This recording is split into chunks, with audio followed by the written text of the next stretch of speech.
Colony 7. Book 1, Arcane Architect. He didn't spawn as a hero. He spawned as an architect. Full audiobook. Chapter 1, Load Bearing. There were two things Elias Ward had never learned to tolerate: improvisation, and men who mistook urgency for competence.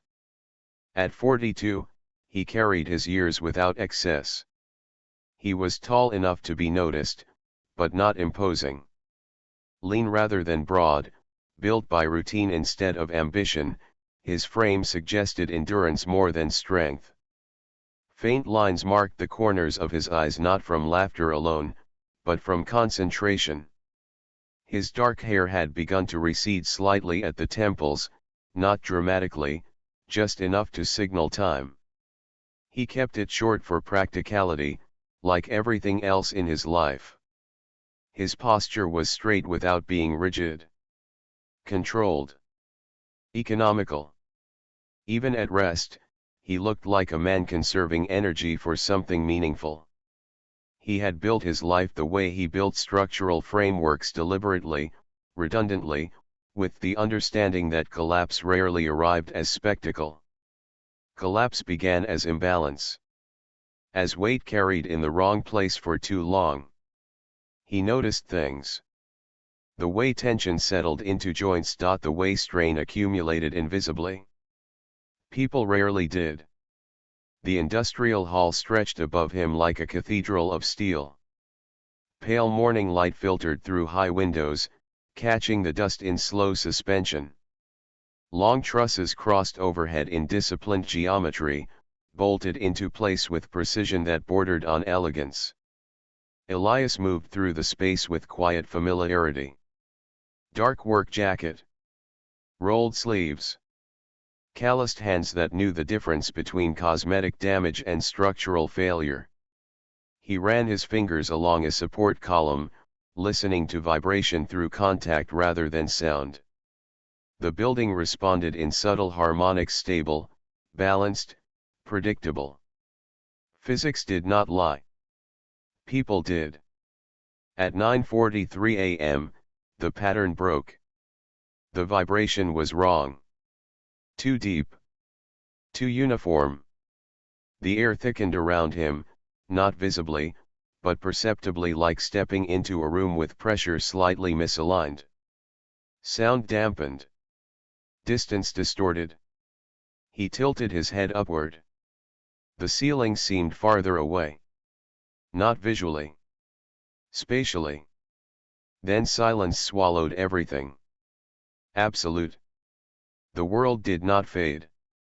It paused. Information surfaced within his perception, structured, clinical, impossibly coherent. Colony Node 7 initializing. Subject detected. Cognitive stability high. Structural cognition exceptional. Designation pending. He did not shout. He assessed. His pulse elevated once, then steadied. Transfer sequence engaged. Preparation window, 0.3 seconds. There was no time to react. There was only time to understand. If there is a system, there is architecture. The floor vanished. Gravity released him without falling. Light expanded into uniform brilliance. His body suspended in a space without reference or horizon. His last coherent thought was not fear. It was curiosity. Structure can be mapped. Sound returned in fragments. Breathing.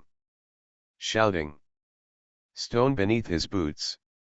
Elias inhaled sharply and steadied himself. The basin was enormous.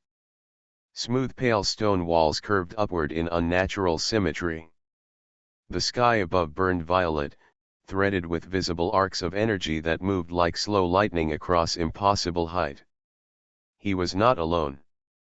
99 others stood scattered across the stone floor. A tall man near the center was already shouting, broad-shouldered, athletic build, close-cropped blonde hair, jaw tight with reflexive authority. His posture screamed military or competitive background. He scanned for threat before scanning for explanation. Nearby, a woman stood unnervingly still. Mid-30s, perhaps. Dark hair pulled into a tight knot at the back of her head. Lean, controlled movements. Her shoulders squared, not in panic, but in assessment. She did not waste motion. Her eyes tracked the basin walls, not the sky. Tactical. Others varied. A heavy-set man clutching his chest. A young woman in office attire turning in slow circles, breath shallow. A thin student-looking boy gripping his backpack straps like a lifeline. Fear had different shapes on different bodies. Elias felt it too, but as a rising variable, not a consuming force. Information integrated again within his awareness. Colony Node 7 active. Survival window, 365 days. Designation confirmed, Infrastructure Architect. Authority Tier 1. Welcome, Architect. He did not look at the others for long. He studied the ground. Veins of luminous energy pulsed beneath translucent mineral seams. Lake currents converged unevenly toward the northern wall. The western quadrant dipped slightly, a potential run-off channel during arcane surges. This was not wilderness. It was engineered instability. The broad-shouldered man began issuing orders no one had agreed to follow. The dark-haired woman did not obey him immediately. She watched. Elias noticed that. Good. She was thinking. The air hummed constantly, a subtle vibration beneath hearing power embedded into stone, sky, atmosphere. This place had load distribution problems. And judging by the arcane tension gathering along the basin rim, failure would not be gradual. It would be violent. Elias Ward straightened beneath the violet sky and began mapping the colony in his mind. Chapter 2, Fault Lines. Noise returned faster than order. Voices layered over one another, disbelief, anger, rising panic, until the basin felt tighter than its vast stone walls suggested. Some demanded answers. Others demanded leadership. A few simply stood still, eyes fixed on the violet sky as though waiting for it to explain itself. The broad-shouldered blond man Elias had noticed in the first second stepped forward instinctively, voice cutting through the disorder with trained projection. Listen up. Nobody moves alone. We establish perimeter, count heads, assess threats. Authority without consent. It worked on some of them. Elias watched the distribution shift. About a third gravitated toward volume and certainty. The rest hovered in a loose, anxious scatter, as if afraid that choosing the wrong person to follow might be worse than choosing none at all. Near the edge of the forming cluster stood a woman who did neither. She did not follow. She did not challenge. She simply watched. Her posture was balanced, weight evenly distributed over the balls of her feet rather than her heels ready to move in any direction. Her arms hung loose, not crossed defensively, not rigid with tension. Dark hair was pulled back tightly at the base of her neck, practical and controlled. She wasn't scanning the sky. She was reading the people. That caught Elias's attention. He stepped closer, not intrusively, just enough to speak without raising his voice. You're not joining him, Elias said. Her gaze flicked toward him, briefly assessing, measuring. Not yet, she replied. Her voice was level. Clear. No tremor. He's loud, she added. That's useful. But loud isn't the same as right. Elias inclined his head slightly. Agreement without endorsement. Elias Ward, he said. A beat. Myra Halden. Her hand, when she offered it, was firm without being performative. Functional. She released his grip as quickly as she took it, like someone who didn't waste contact. "You look like you've done this before," Elias said. Crowd control under stress. A faint edge of dry humor touched her tone. "Yes. Not under purple lightning skies." "How old are you?" he asked, not accusatory, but curious. 28, she said evenly. "Old enough." He studied the way she held herself, the economy of her movement, the steadiness in her breathing. He believed her. "And you?" she asked. 42. Her brow lifted a fraction. "That explains the calm." "It explains the experience," he corrected gently. A flicker of something amusement, perhaps, crossed her expression. "Good," she said. "We're going to need experience." Before he could answer, Elias felt the basin shift. Not physically, not like an earthquake, but as a change in harmonic tension beneath the stone. The faint luminous veins running under the surface brightened in an uneven pulse. The air's constant hum tightened, like a string drawn 1 degree closer to snapping. He looked toward the rim. Movement rippled along the upper edge.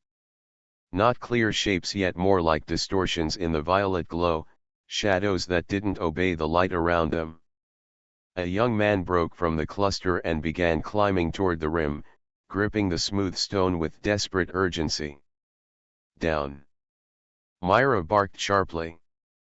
The command carried clean authority, not loud, but decisive. The scout hesitated. Too long. The shape unfolded from the rim like a fracture in reality, crystalline limbs catching the violet arcs overhead as it lunged. Its body shimmered between mineral and flesh, translucent plates pulsing faintly with internal light. Joints bent at angles that looked more engineered than natural. Impact. Stone scraped. The young man fell hard, breath tearing from his lungs as he tumbled down the curved wall and hit the basin floor. The creature did not pursue.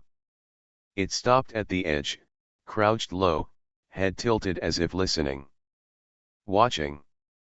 More silhouettes formed behind it along the rim. Myra's jaw tightened, but her voice remained steady. "They're testing," she said. Elias nodded once. "Yes." The tall blond man swore and raised his voice even higher, as if volume could force order onto the situation. "Form up. We take them before they get comfortable up there." His tone was familiar now. Marcus Kane. Elias had caught the name in the first rush of arrivals, like a label snapped onto a file. Marcus moved like someone used to command, squared shoulders, chin forward, quick decisions, quicker assumptions. He scanned for threat before he scanned for understanding. He looked like a leader. That did not mean he was one. The creatures remained on the rim, shifting positions with unnerving coordination, spacing themselves in uneven intervals. Their crystalline bodies caught and refracted the sky's violet currents. Their limbs were too long, too precise. Mineral growths pulsed beneath translucent surfaces, as if arcane energy flowed through them the way blood flowed through living veins. They were not mindless. They were measuring. Marcus stepped forward again, gripping a jagged shard of stone like it meant anything. "We form a line. Shoulder to shoulder. If they come down, we hit them together." A handful of men and women moved toward him instinctively. Fear preferred solidity. A straight line felt defensible. Elias felt the ground vibrate. Not from the creatures. From the basin itself. "They're keying off density," he said quietly. Myra turned toward him immediately. "Explain." The energy under the stone intensifies where mass clusters, Elias said. If we stack in one position, we amplify whatever they're reading. Marcus overheard the last sentence and snapped his head toward them. You've got a better idea, he demanded. Elias didn't answer him. He spoke to Myra. Break them into staggered arcs, he said. Leave gaps. Force approach vectors. She absorbed it in a fraction of a second, then stepped forward, voice cutting cleanly across the basin.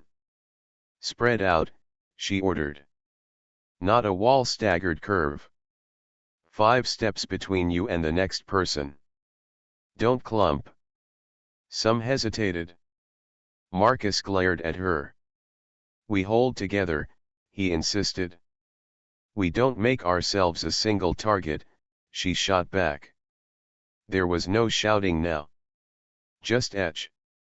The creatures shifted again, several lowering themselves partially down the rim, then pulling back a half step as if confirming a calculation. The luminous veins beneath the stone flared brighter, then dimmed in uneven rhythm. Information surfaced within Elias's awareness, seamless and cold. Calibration trial initiating. Survival assessment in progress. Preparation window, 60 seconds. Elias saw Myra go still for a heartbeat. You got that too? She asked under her breath. Yes. How long? Under a minute. She inhaled slowly. Good, she said. It was not good. But she said it like it was. Myra raised her voice, and this time it carried without strain, anchored by something deeper than volume. Everyone listen, she called. This is a test. They're about to come down. Spread out like I said.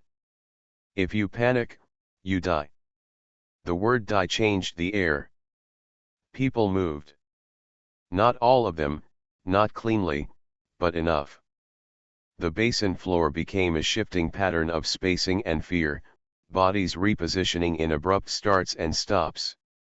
Marcus stepped forward, jaw tight. I'm not taking orders from. The basin pulsed violently. A ripple of force knocked several people off balance. One woman screamed as a thin crack of violet energy lashed across the stone between her boots, leaving a scorched line that smoked faintly. Marcus stopped speaking. Myra moved without hesitation, grabbing the nearest 2 people and physically repositioning them into the staggered spacing she had described. Move, she barked. 5 steps. Now. This time they listened. Elias crouched, pressing his palm flat against the stone. The harmonic pattern beneath the basin was stabilizing into rhythm. 3 pulses. A pause. 3 pulses. It felt like a countdown. They'll descend in waves, Elias said as he rose. Myra's eyes didn't leave the rim. How many? At least 3 initial points, he replied. They're triangulating. A crystalline limb hooked over the edge. Then another. The first creature unfolded fully, dropping into the basin with unnatural silence. It landed in a crouch that sent a thin crack spidering across the stone, as if the ground itself resisted its presence. It did not roar. It did not posture. It sprinted. Fast. Too fast for something that large. A second dropped 20 meters to the left. Then a third. Staggered. Exactly as Elias predicted. People screamed and surged backward, breaking spacing, collapsing into instinctive clusters. Elias felt the basin respond, ley veins brightening under the densest group like blood rushing to a wound. Myra turned sharply, voice slicing through the panic. Hold your gaps, she snapped. Don't bunch up. Marcus charged forward with a shout, swinging his stone shard at empty air as the nearest creature shifted sideways with inhuman precision. Someone stumbled. Someone fell. The rim above them shimmered again as more shapes prepared to drop. Calibration had ended. The trial began. Elias Ward took one measured step backward into the lower pressure zone he had identified and forced himself to breathe. There was no wall. No weapon worth naming. No time. Only a field, an enemy, and the brutal clarity of an equation. If they survived this, he would build something that could hold. If they didn't, nothing else mattered. And above, under the violet currents of the sky, the creatures descended like the first cracks in a structure pushed beyond its limit. Chapter 3, Load Under Stress. The first creature did not hesitate. It closed the distance between rim and basin floor with terrifying efficiency, crystalline limbs propelling it forward in long, precise strides that made its size irrelevant. The second and third followed along staggered vectors, landing in offset positions as though guided by invisible coordinates. The humans reacted as humans always did under sudden threat. They compressed. Despite Myra's order, despite the staggered spacing that had begun to form, instinct overrode discipline. Two men stumbled toward each other. A woman reached for someone she barely knew. Fear collapsed geometry. The basin responded. The luminous veins beneath the stone brightened under the densest cluster, pulsing in sharp, uneven rhythm as if reacting to increased load.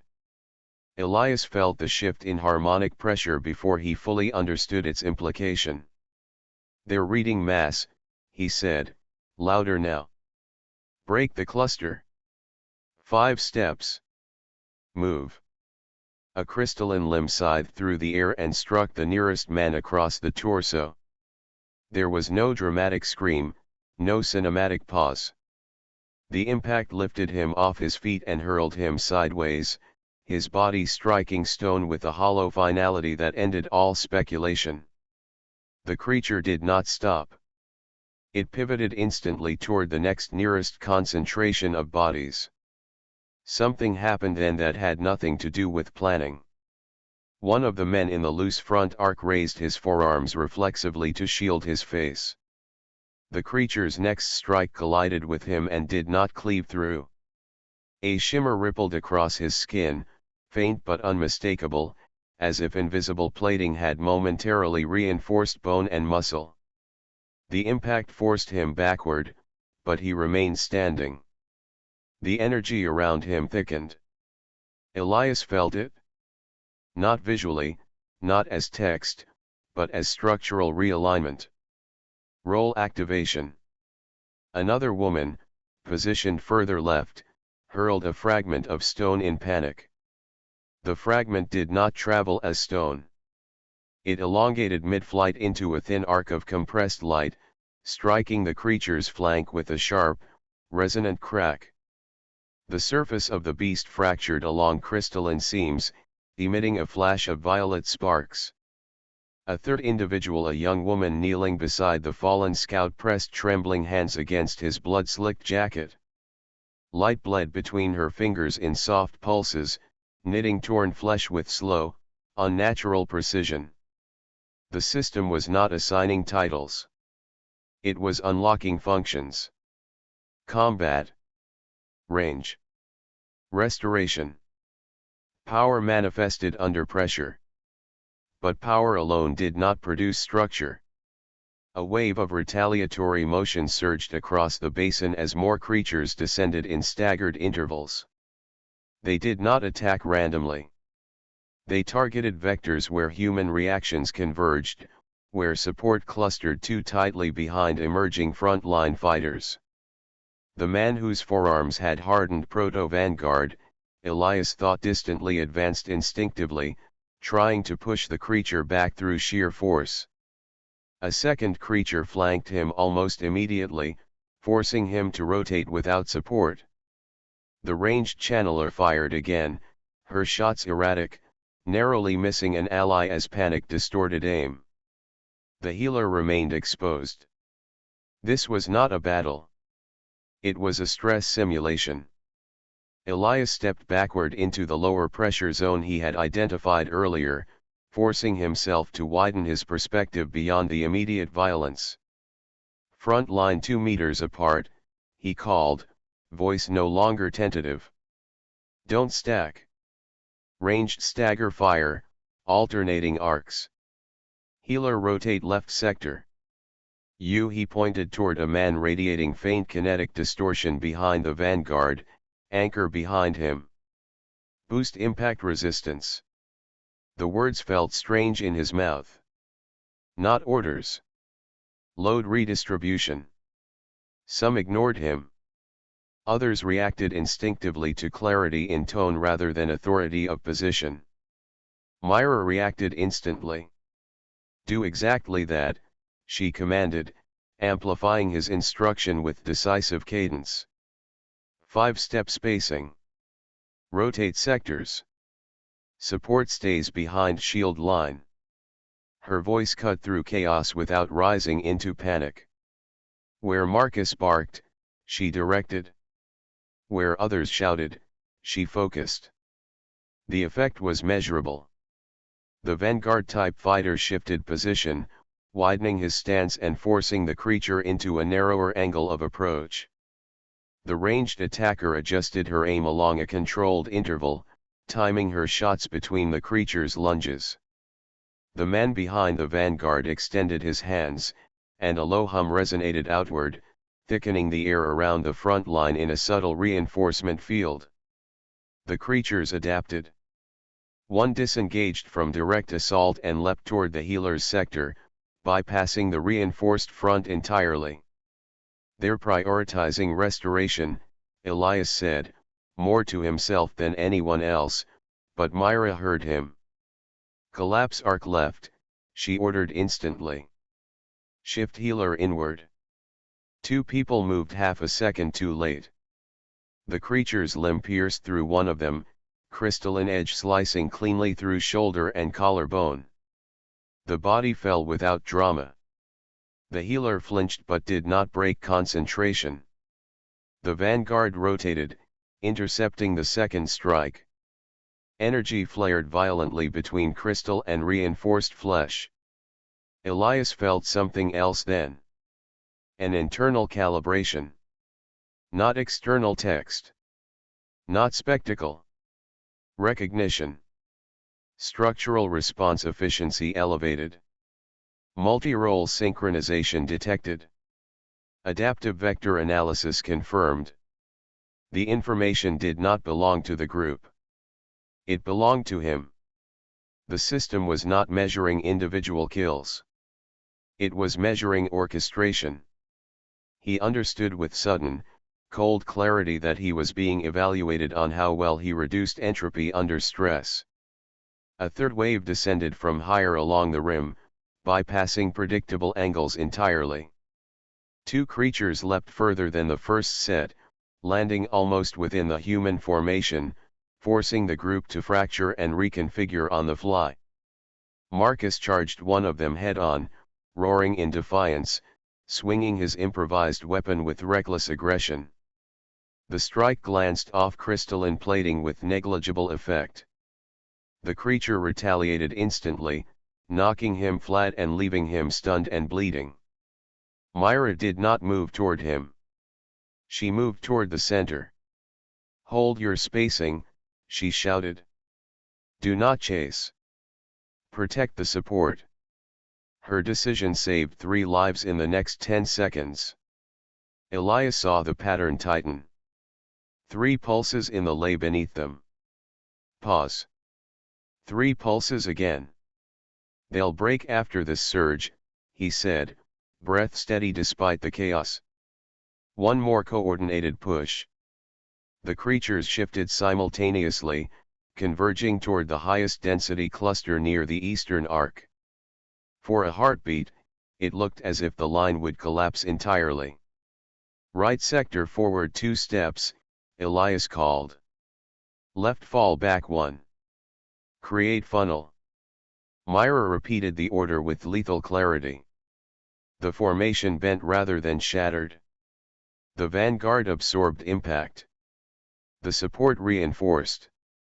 The ranged attacker fired into the constrained approach path. One creature fractured fully this time, crystalline plates exploding outward in a shower of violet shards that evaporated before touching ground. The others recoiled. Not in fear. In calculation. For several long seconds, nothing moved except breath and trembling limbs. Then, as if responding to an unseen signal, the remaining creatures disengaged in perfect coordination. They retreated up the basin walls, limbs hooking into stone with impossible grip, returning to the rim where they stood briefly against the violet sky. Watching. The hum beneath the stone normalized. The luminous veins dimmed to a steadier glow. Silence fell again, but not the engineered silence of arrival. This was human silence, ragged, uneven, broken by suppressed sobs and the low moans of the injured. 8 bodies lay on the basin floor. 2 more bled heavily. The healer, pale and shaking, continued her work without being asked. Marcus pushed himself upright, fury and humiliation warring in his expression. Myra turned slowly, scanning the survivors, counting without visibly counting. Elias exhaled at last. They had survived. Barely. And the basin had learned their response time. Myra stepped toward him, breath controlled despite the tremor in her hands. "You saw the shifts before they happened," she said quietly. "I saw the pattern," he replied. She followed his gaze to the basin walls, to the smooth, symmetrical stone that offered no protection whatsoever. "Can you predict the next one?" she asked. "Only if we change the ground," he said. Her eyes sharpened. "What do you need?"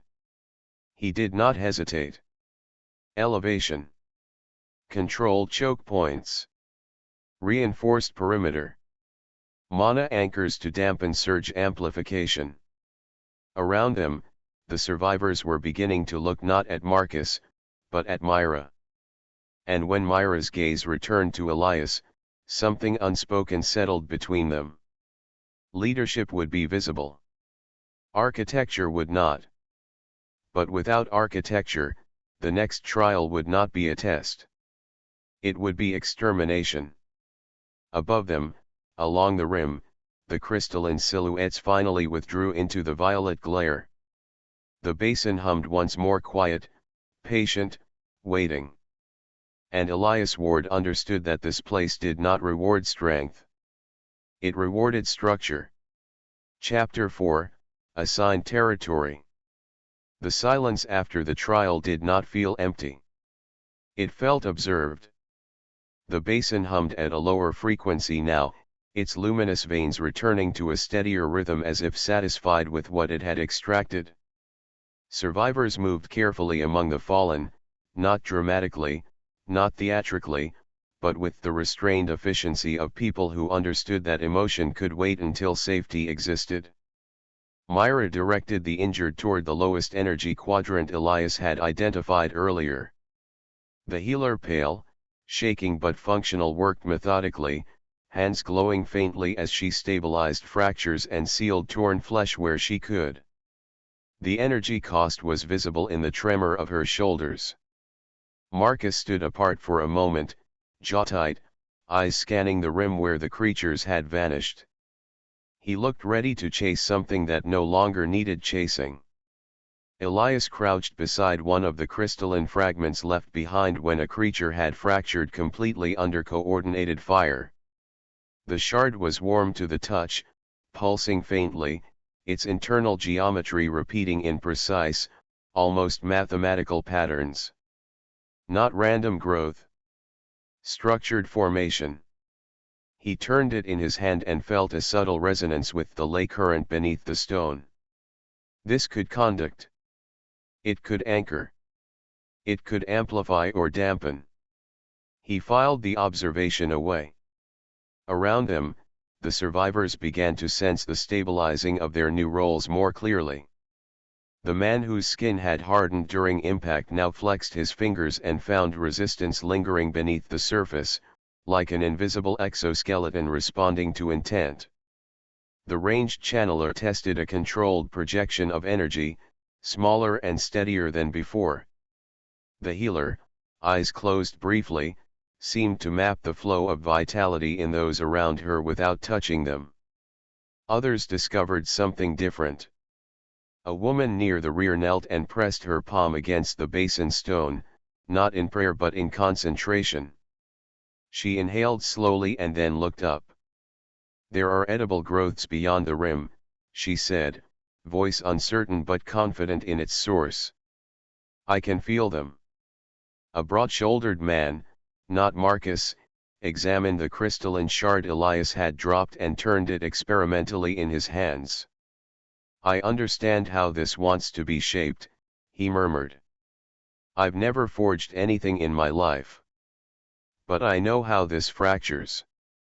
A younger man closed his eyes and rotated slowly in place. "Northwest slope has stable footing," he said quietly. "Lower risk of surge. Functional roles. Not warriors. Necessary." Elias stood and looked at Myra. "They didn't activate randomly," he said. She followed his gaze across the group. "No," she agreed. "They activated to make something." Before either could expand on that thought, the northern wall of the basin shuddered. Stone did not crack. It retracted.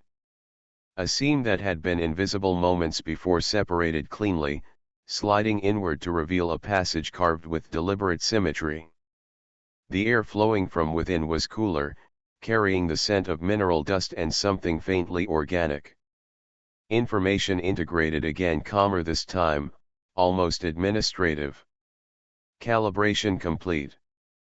Assigned territory unlocked. Establishment phase initiated. Colony stability responsive to settlement density and resource control. The meaning was unmistakable. They were meant to move. Myra exhaled slowly. "Everyone up," she said, voice steady. "We move together." No one argued. They ascended through the passage in a cautious column, vanguards at front and rear, functional roles protected within the center. The tunnel walls were smooth, subtly luminous, etched with faint lines that resembled ley channels frozen in stone. As they emerged, the world opened. The basin had been a contained arena. This was a frontier. They stood on a fractured plateau overlooking a vast expanse of high magic terrain. The sky stretched wider here, its violet arcs thinner but more numerous, branching across distant horizons. Jagged rock formations broke the landscape in uneven ridges, and beyond them, patches of dense, bioluminescent vegetation clustered along shallow depressions where ley currents pooled more gently. To the east, perhaps a kilometer away, stood the remains of ancient structures, half-collapsed walls, skeletal towers, stonework partially reclaimed by crystalline growth. Not fresh destruction. Not recent war. Old. Weathered. And further still, faint but undeniable, a column of smoke rose against the horizon. Thin. Controlled. Deliberate.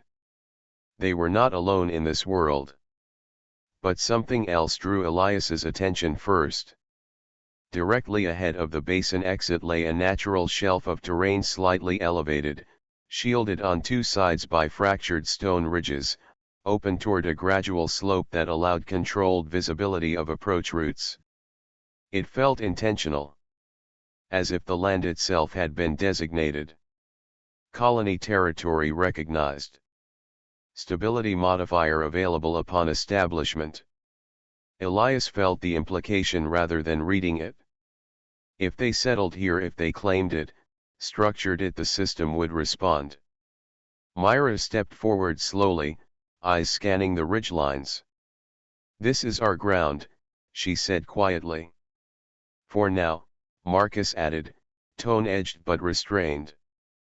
Elias walked the perimeter of the shelf, boots crunching lightly over mineral dust. He knelt, pressed his palm to the stone again, and measured the subtle pulse beneath. Lower volatility than the basin. Still charged. Still dangerous. But manageable. "If we establish camp here," he said, rising, "we reduce exposure from 3 sides. The ridge gives elevation for ranged. We anchor to the lay beneath us carefully and we control approach vectors." Myra nodded once. "Do it." She turned back to the group. "We establish here. Combat roles secure perimeter. Functional roles assess immediate needs: water, edible growth, usable material. No one leaves sight line without permission." A murmur rippled through the survivors, not panic, not dissent, but something like direction returning. As the first provisional markers were placed, stones arranged, boundaries defined, the subtle hum beneath the ground shifted. Stabilized. Colony stability recalibrated. The sensation was faint but real, like tension easing within an invisible framework. They were no longer drifting variables. They were anchored. Elias watched as the forager moved cautiously toward a patch of glowing vegetation under escort, as the would-be smith examined fractured mineral deposits along the ridge, as the surveyor sketched terrain angles in the dust with precise gestures. This was not an army. It was a system. Myra approached him again, gaze steady. "We can send teams out," she said. "Short range. Controlled." "Yes," he replied. 2 vanguard, 1 ranged, 1 support. Pair them with a surveyor or forager. No one goes alone. They map, they don't fight unless forced." "And if they find the source of that smoke?" she asked, eyes flicking toward the distant horizon. "Then we decide whether to introduce ourselves," Elias said evenly. Below them, the basin entrance sealed silently behind their last survivor. Ahead stretched fractured land, old ruins, distant signs of life. Behind them, the arena that had tested them. And beneath their boots, the faint pulse of a world that would reward structure or erase it. Elias Ward allowed himself one measured breath. They had ground now. And with ground came design. Chapter 5, Foundation Lines. Morning did not arrive with warmth. It arrived with clarity. The plateau carried a pale, diffused light beneath the violet sky, lay currents faintly visible along distant ridgelines like veins beneath translucent skin. The colony's provisional boundary markers, stones placed deliberately along the edge of their assigned shelf, looked fragile against the vastness beyond. But they were no longer drifting variables. They were anchored. Myra stood near the ridge's edge, arms folded, watching as survivors reorganized themselves with more intention than the previous day. The shock of the trial had hardened into focus. Elias approached with a flat shard of crystal in one hand and a narrow strip of dark stone in the other. "We send the first team now," he said. She nodded once. "Composition: 1 vanguard, 1 ranged, 1 enhancer, 1 forager, 1 surveyor." "No striker?" she asked. "Not for mapping," Elias replied. "Mobility increases risk. We don't need speed. We need data." She considered that for half a breath, then turned and called the names she had already begun memorizing. The man whose skin had hardened under pressure stepped forward first, shoulders squared but quieter than the day before. The ranged channeler followed, energy flickering faintly between her fingers. A broad-shouldered woman who had sensed edible growths beyond the basin moved with cautious confidence. The surveyor rotated slowly, eyes half-lidded as if listening to terrain no one else could hear. The enhancer, a lean man with steady posture and a subtle distortion in the air around him, took position at the rear. Mapping only, Elias said evenly. Engage only if necessary. If you encounter structured settlement or organized presence, withdraw. The vanguard frowned slightly. Organized presence. Elias glanced toward the distant column of smoke visible on the horizon. Yes. Myra stepped forward, reinforcing his tone without altering it. You follow his structure, she said. You return with information, not trophies. The team departed in controlled formation, descending the gradual western slope where ley fluctuation was lowest. Elias watched until their silhouettes diminished against fractured terrain. Then he turned inward. Toward the colony. Toward the ground beneath his boots. He walked the perimeter of their assigned shelf slowly, deliberately, measuring the subtle pulse of energy through the solace of his boots. The ley beneath this zone was calmer than the basin had been, but not neutral. It flowed diagonally across the plateau, pooling faintly in depressions before dispersing toward distant ridges. Not chaotic. Redirectable. As he focused, something shifted in his perception. Not external text. Not spectacle. Models unfolded within his awareness, geometric projections layered over terrain, structural simulations anchored to ley intersections. He saw lines of force, stress distribution arcs, anchor points where energy could be stabilized rather than amplified. Architectural blueprints. Not imagined. Integrated. Foundational structures available. Tier 1 archive accessible. The knowledge did not arrive as words. It arrived as potential. A semicircular palisade, anchored along 3 ley nodes to reduce surge amplification. Elevated firing platforms positioned at optimal angle for ranged projection. Mana-dampening obelisks calibrated to absorb excess flux during trial escalation. Reinforced gate modules designed not for grandeur, but for controlled retreat. Field barricade segments, modular, adaptable. Each design carried constraints. Material requirements. Energy thresholds. Failure tolerances. He exhaled slowly. The system was not granting him weapons. It was granting him infrastructure. By midday, the scout team returned. They moved quickly but not frantically, formation intact. Water source 200 meters west, the forager reported first. Low volatility. Drinkable. Mineral deposit along southern ridge, the surveyor added. High crystalline density. The vanguard stepped forward last. Tracks, he said. Humanoid? Not ours. Old, but not ancient.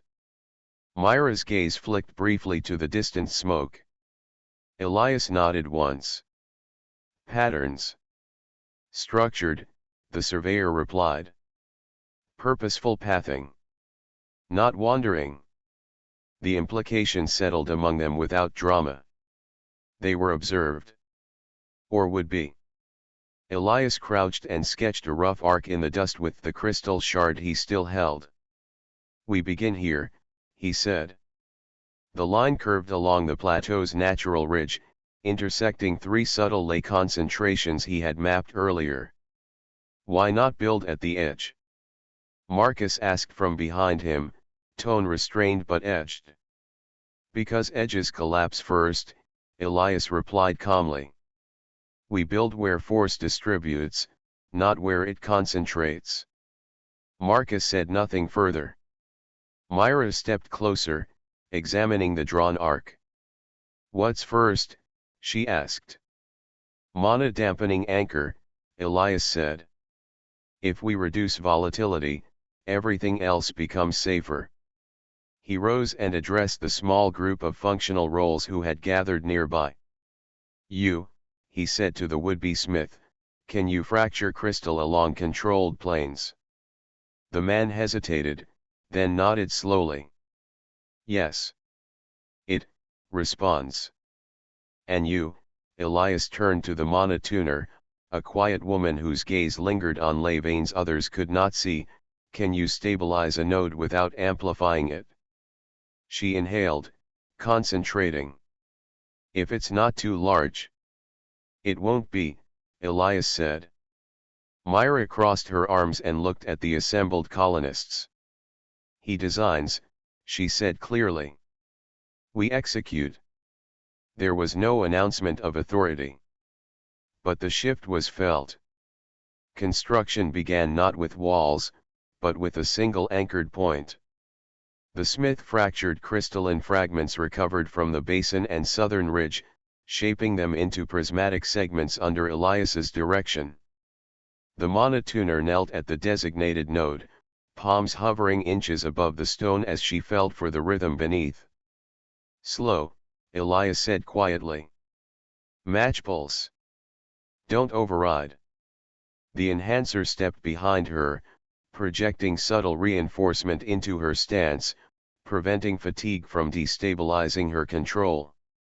As the crystalline segments were embedded into shallow grooves carved into the plateau surface, Elias adjusted their spacing by centimeters, recalibrating alignment according to the blueprint overlay in his mind. Now, he said softly. The monotooner released controlled flow into the structure. The obelisk did not erupt. It hummed. A low, steady vibration resonated outward, diffusing across the immediate area. The ley beneath their feet shifted not suppressed, but redistributed. The plateau's ambient pressure lessened perceptibly. Colony stability increased. Not as a number. As sensation. As balance. Murmurs spread quietly among the survivors. The air felt safer. By late afternoon, the arc of the first defensive line had begun to take shape, crude, incomplete, but intentional. Elevated firing platforms were marked but not yet built. Storage pits were designated in low-flux zones. Water retrieval routes were mapped and assigned to rotating teams. It was not impressive. It was foundational. As the sun-equivalent glow dimmed slightly under thickening violet currents, the surveyor froze mid-step near the ridge. There, he said quietly. Elias and Myra turned simultaneously. On a distant crest, silhouetted against the sky, stood two figures. Humanoid. Still. Their posture was different from the colonists. Leaner. More fluid. Faint light traced along their limbs in thin, organic lines, visible even at distance. They did not approach. They observed. Leyborn. Myra's jaw tightened slightly. Do we send someone? She asked. No, Elias said calmly. Not yet. The figures remained for several long seconds. Then they withdrew over the ridge. Not fleeing. Departing. Myra exhaled slowly. We are visible, she said. Elias looked at the incomplete arc of their first defensive line, at the humming obelisk stabilizing the ground beneath them. Yes, he replied. And now we are anchored. Above them, the violet sky shifted subtly as distant ley currents intersected in quiet arcs. Colony 7 had moved beyond survival. It had begun design. And design, Elias Ward knew, was the first step toward permanence. Chapter 6, Pressure Beneath. The Leyborn did not arrive as an army. They arrived as witnesses. Three figures emerged along the eastern ridge just past midday, their movements fluid and measured, neither hurried nor hesitant. The faint glow beneath their skin was more pronounced up close, pale lines tracing along forearms and neck like living circuitry. Their armor appeared grown rather than forged, curved plates of mineral and organic fiber fused seamlessly to their forms. They stopped at a deliberate distance from the colony perimeter. Not within weapon range. Not outside conversation. Myra stepped forward first, posture relaxed but controlled. Two vanguards positioned themselves behind her without instruction. Elias remained slightly offset, close enough to hear, far enough not to dominate the exchange. One of the Leyborn inclined their head, silver eyes reflecting the faint pulse of the obelisk.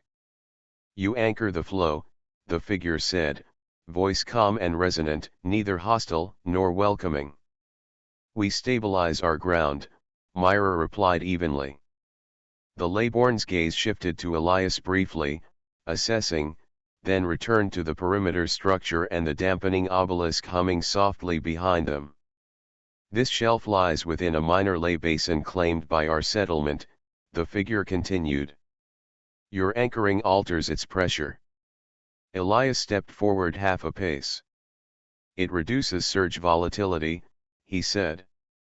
"Without it, escalation would destabilize the entire ridge." A subtle flicker passed between the Leyborn acknowledgement, "Perhaps. You build differently than the broken colonies," another said quietly. Myra's expression did not change. "We are not here to break anything." The first Leyborn inclined their head again. "There can be exchange," they said. "Resources. Knowledge of terrain. But you will not amplify the northern node." Elias recognized the reference immediately, a concentration point he had intentionally avoided during mapping. "We won't," he said. A long pause followed. The Leyborn studied the forge, the primitive wall, the obelisk. "We will observe," the leader concluded. Then they turned and departed without further ceremony, descending the eastern slope with fluid precision until the ridge swallowed them from view. Silence settled. Not tense. Measured. Myra exhaled slowly. "That went better than it could have," she said. "They're calculating," Elias replied. "So are we." For a moment, neither moved. The afternoon light softened along the plateau, casting long shadows from the half-finished wall. Workers resumed their tasks, the rhythm of construction steady but subdued after the diplomatic exchange. Myra stepped closer to Elias, lowering her voice. "You built something they respect," she said. "I built something that holds," he answered. She studied him, the faint hum of the obelisk vibrating through the stone beneath their boots. "If it fails," she said quietly, "they won't negotiate next time." "It won't fail." The certainty in his voice was not bravado. It was calculation.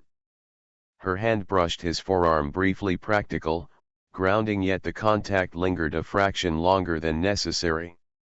"Don't carry all of it alone," she said. "I'm not," he replied. It was not entirely true. The obelisk shuddered. Not violently. Just once. Both of them felt it. The monotooner, kneeling near the anchor node, stiffened. "Flux is tightening," she called. Elias turned immediately. The hum beneath the ground shifted pitch, rising slightly, then dipping unevenly. The faint sense of balance that had settled over the colony wavered. Within his awareness, pressure recalibrated. Colony stability dropping. 31. 28. 26. He inhaled sharply. "Hold positions," he said. 24. The threshold crossed. The world did not explode. It tightened. Automated defensive protocol engaged. Not the escalating rhythm of a scheduled trial. This felt reactive. Corrective. The ground cracked. Not along the perimeter. Under it. Segments of soil beneath the primitive wall fractured outward as segmented forms burst from below, carapaced bodies plated in mineralized armor, elongated and jointed for excavation rather than speed. Mandibles clamped and tore at foundation supports, targeting anchor lines with mechanical precision. "They're hitting the base," Elias said sharply. "Not us, the structure." "Burrowers." The first creature lunged toward the obelisk's lower anchor seam. Myra's voice cut through the sudden surge of alarm. "Perimeter rotation. Protect the anchors." Vanguards moved without hesitation, spacing wide to prevent clustered destabilization. Ranged attackers held elevated positions along the unfinished ridge, firing controlled bursts downward into exposed segments of the creatures' bodies whenever they surfaced fully. But the burrowers did not commit to surface engagement.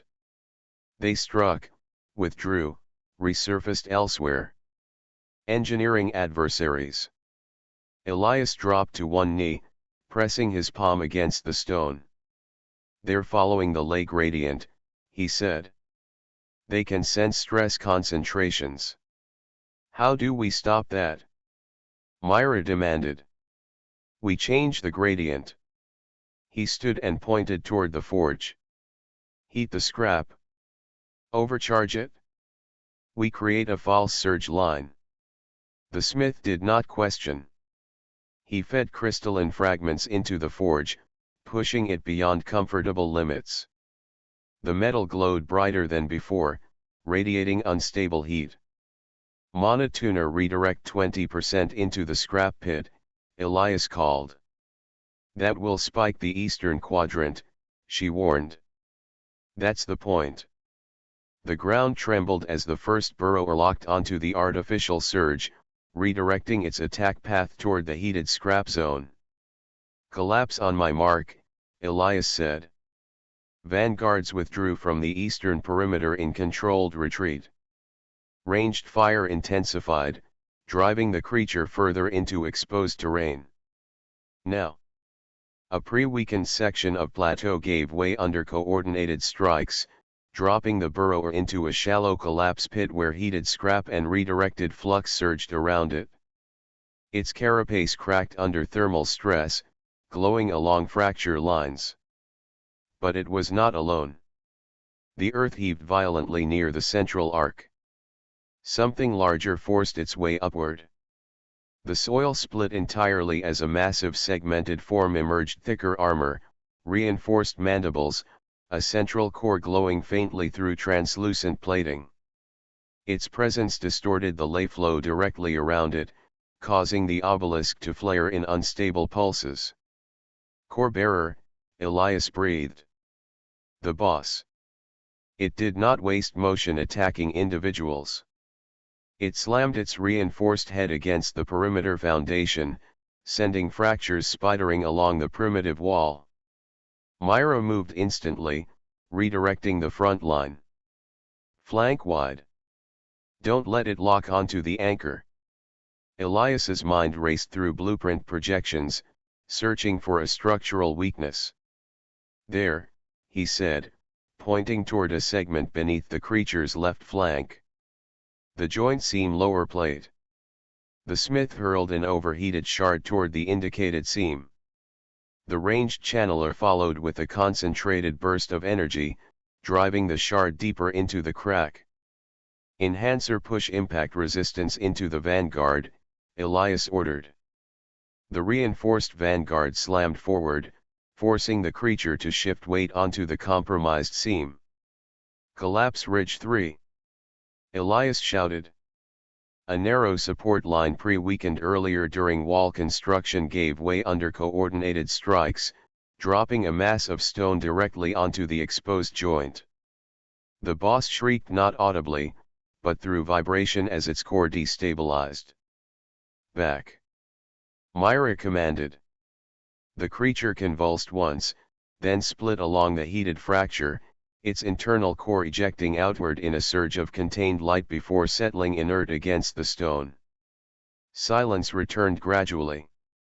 The smaller burrowers withdrew almost instantly, retreating into newly formed tunnels as if commanded by the death of their anchor. The obelisk's hum stabilized. Colony stability recalculated. 27. 29. 30. The shift was palpable. The air felt balanced again. The monotooner exhaled in relief. Myra lowered her blade slowly, scanning for further movement. "Report," she said. "Minor injuries," the healer called. "No fatalities." The primitive wall was scarred and partially fractured, but standing. The forge smoked heavily but remained intact. Elias approached the remains of the core bearer. Embedded within the fractured carapace lay a dense crystalline nucleus, its internal geometry far more complex than any fragment recovered before. It pulsed slowly, in stable intervals. He crouched and extended his hand toward it. Compatibility detected. Subterranean stabilization core. When he carried it toward the obelisk and set it within the anchor cradle, the structure absorbed the core's pulse gradually, not violently. The hum deepened, smoothing into a steady resonance that extended further across the plateau than before. 30% stability held firm.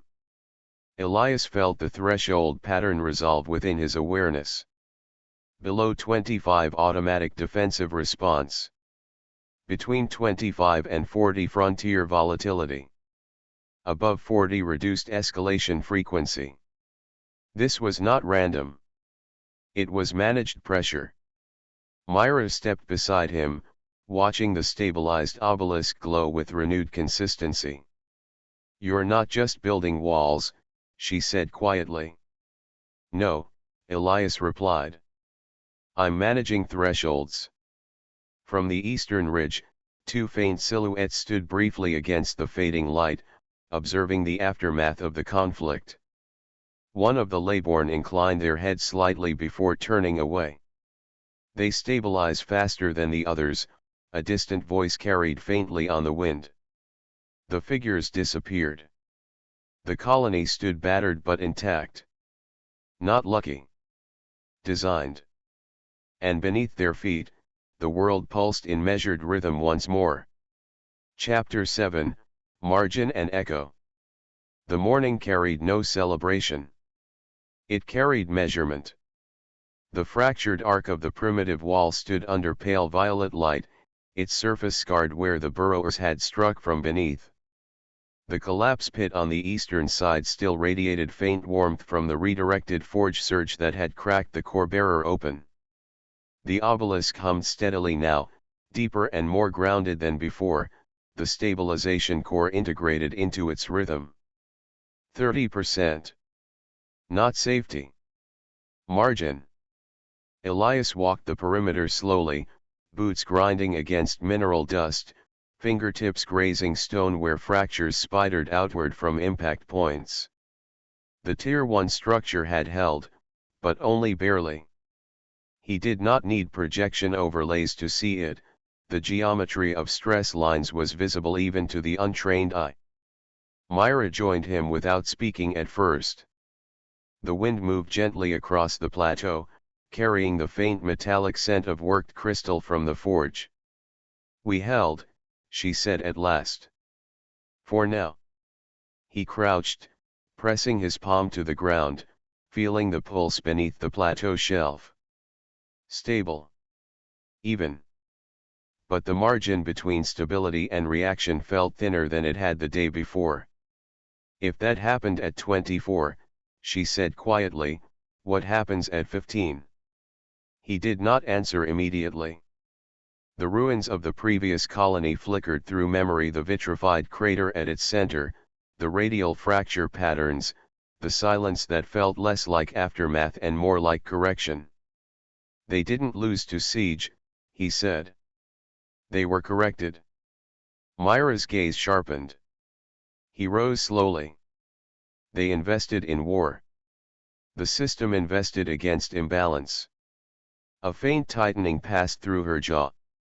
Then we never let it drop that far. He nodded once. We don't. By midday the assessment was complete. The wall required reinforcement, not patchwork. The forge needed relocation within a protected ring. Housing had to move beyond stretched canvas and stacked stone.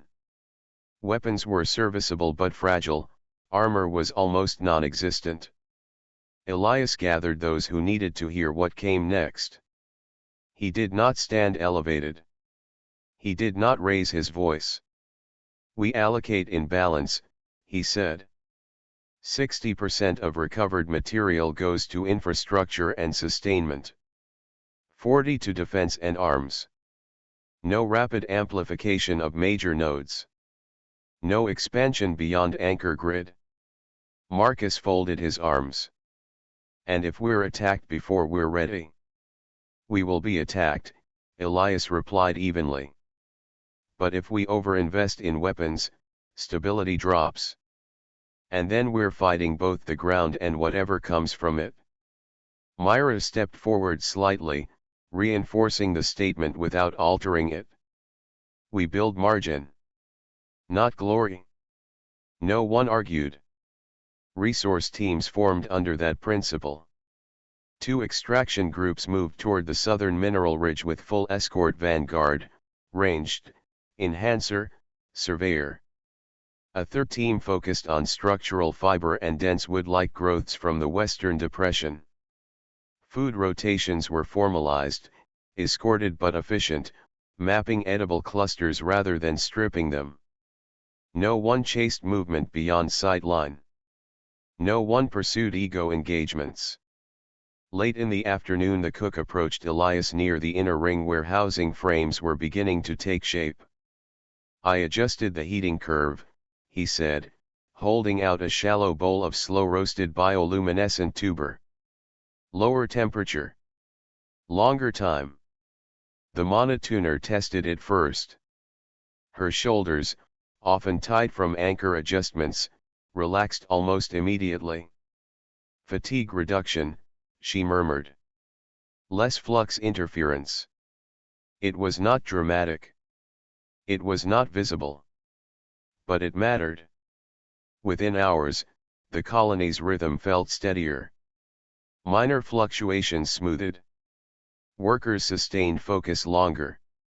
Stability ticked upward by a fraction that Elias felt more than saw. Nothing is secondary.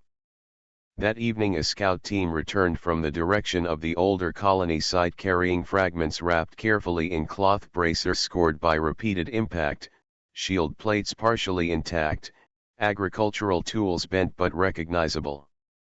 They lasted, the vanguard reported quietly. 2 months. Maybe 3. Elias studied the sketched layout in the dust. Dense defensive arcs. Elevated firing towers. Centralized forge. Minimal housing segmentation. Storage consolidated in one primary vault. And below, he asked. The surveyor's voice lowered. Unmapped voids. They never secured the substructure. Elias closed his eyes briefly. They had optimized for visible threat. They had ignored the ground beneath them.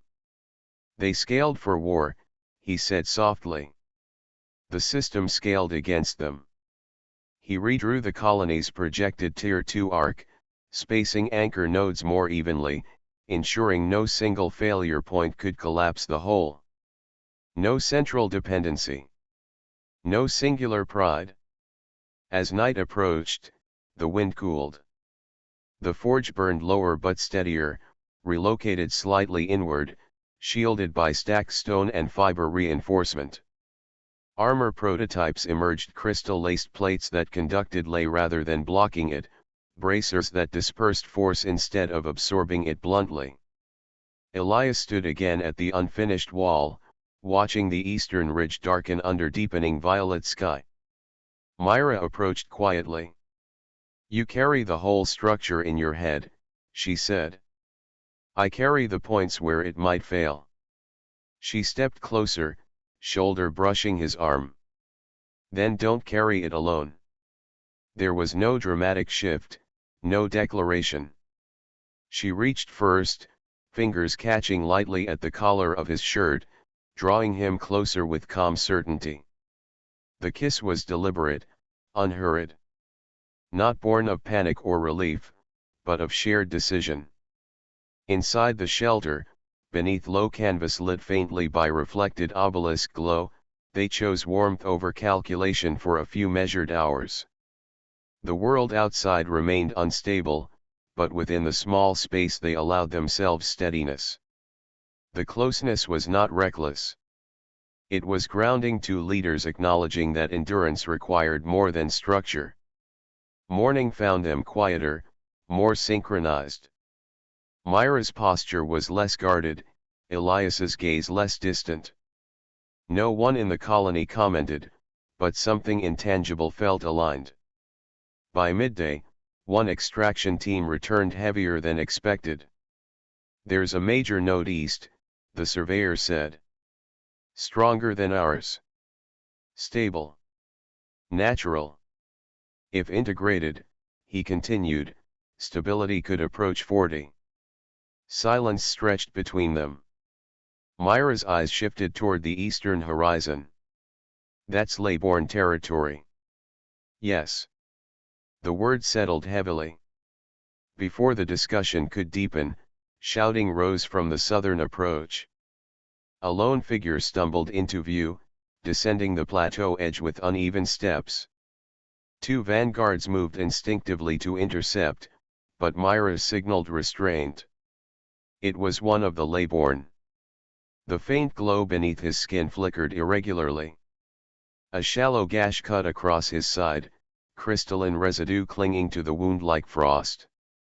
He reached the outer boundary of Colony 7's perimeter and dropped to one knee. He lifted his head, silver eyes strained but focused. They came from below, he said hoarsely. A beat of silence. Our settlement was attacked. The wind shifted across the plateau. The obelisk's hum remained steady behind them, but Elias felt the pattern tightening not under his feet, but beyond them. This was no longer only about Colony 7's margin. The ground beneath the frontier itself was shifting. And whatever had struck the Leybourne had not stopped. Chapter 8, The Resonant Target. The injured Leybourne did not collapse again after the healer stabilized him. He sat upright within the inner ring of Colony 7, back straight despite the bandage drawn tight across his side. The faint glow beneath his skin flickered irregularly, but his gaze remained clear. Around him, the unfinished Tier 2 wall cast long shadows under late afternoon light. Myra stood across from him, arms folded. Elias remained slightly to her right, close enough to observe every fluctuation in the man's energy signature. They did not strike randomly, the Leybourne said. His voice was steadier now. They collapsed our outer anchor points first. Then they drove creatures through the weakened lines. Burrowers? Kale asked from nearby. Directed, the Leybourne replied. Guided through altered flow. Elias's eyes narrowed slightly. By whom? The Leybourne hesitated only briefly. Those who reject the balance. They call you invaders. They believe the system is a scar upon the land. Another faction, Myra said quietly. Yes.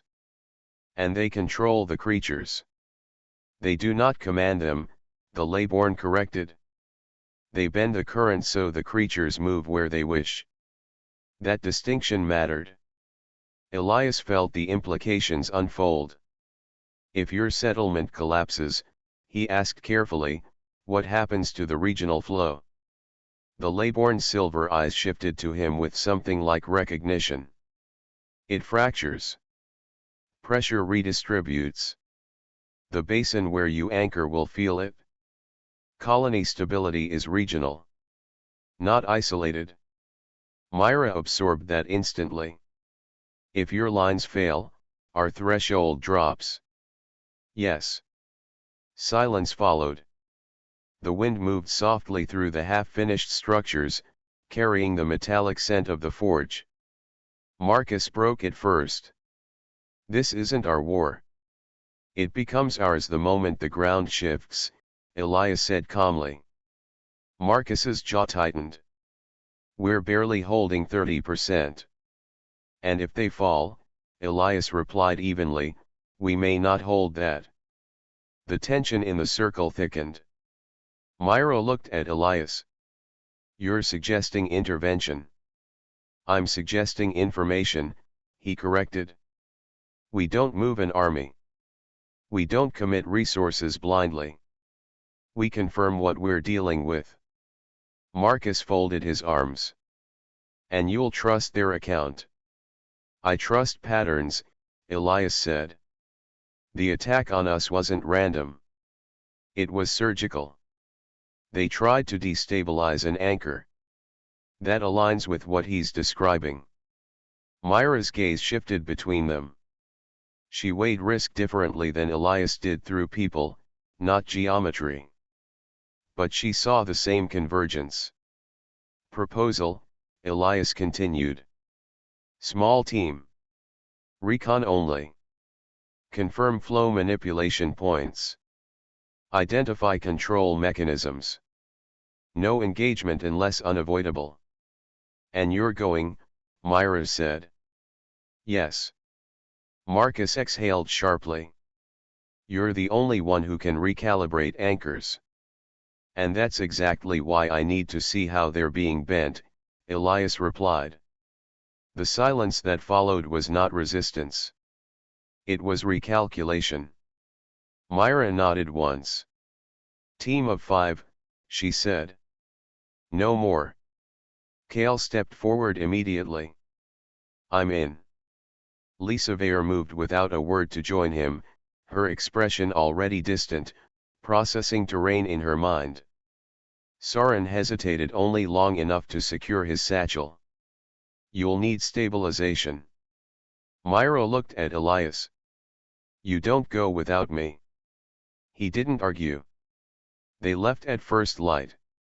The obelisk's hum faded gradually as distance stretched the colony's stabilization field thin. Elias felt the margin extend behind them like a tether strong, but not infinite. Cale moved ahead, massive frame balanced with deliberate precision. When he shifted his weight, the mineral reinforcement beneath his skin shimmered faintly. Level 4 Vanguard. He had earned his growth through impact, through holding lines when others faltered. He did not retreat unless ordered. Lisa ranged wide along the right flank, bow-like focus in every movement. Level 4 Channeler. Her precision had fractured the core bearer's seam during the siege. She perceived lay fluctuations as shifts in pressure long before others felt them. Soren remained near the center, his glow subtle but constant. Level 3 Restorative. Not as powerful as he wished to be, but steady, controlled. He had stabilized multiple collapses under pressure and grown through endurance rather than spectacle. Elias walked slightly behind Myra, senses extended downward rather than outward. His own level 5 progression felt different from theirs. He did not gain through combat. Each anchor aligned, each structural grid completed, each resource network optimized had expanded his authority. Infrastructure was his battlefield. The terrain shifted gradually as they approached the region the Leyborn had described. The ground felt thinner here, the pulse beneath less coherent. Lisa slowed first. The flow's being curved, she said quietly. Elias knelt, palm pressed to stone. The gradient was unnatural, too clean in its deviation. They're hurting pressure, he said. The first tremor came not as violence, but as separation. A narrow fracture opened between Myra and the others, not deep, not chaotic. Controlled. A calculated trench forcing a split in formation. Before Kale could close the distance, light flared beneath Myra's boots. Angular sigils etched themselves across the ground, their geometry precise and layered. 3 Leybourne rose from concealed positions along the depression's edge. Their luminous veins were jagged rather than flowing. Their armor was angular, crystalline plates layered with intent rather than tradition. They did not look at Kale. They did not look at Elias. They looked only at Myra. "She resonates," one of them said. The air tightened. Flux compressed around Myra in visible distortion. Her movement slowed, not frozen, but weighted, as if the ground resisted her presence. "They're isolating her," Lisa snapped. Soren surged restorative energy forward, but the current scattered against the containment lattice forming around her. Kale lunged across the trench, but the ground widened slightly in response, delaying him just long enough. Elias did not reach for a weapon.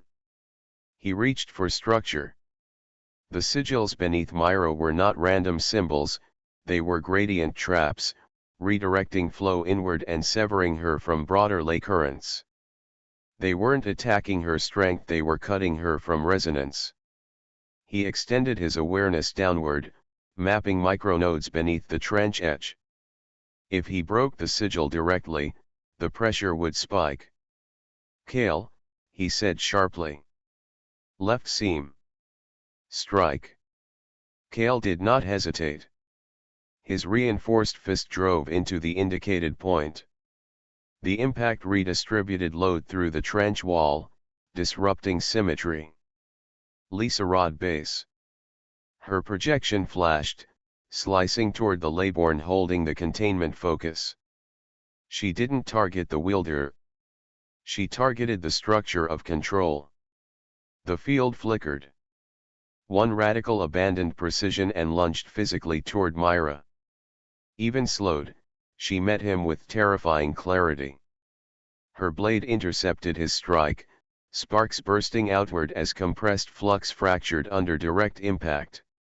Soren redirected energy not into Myra, but into the destabilized seam Elias had opened.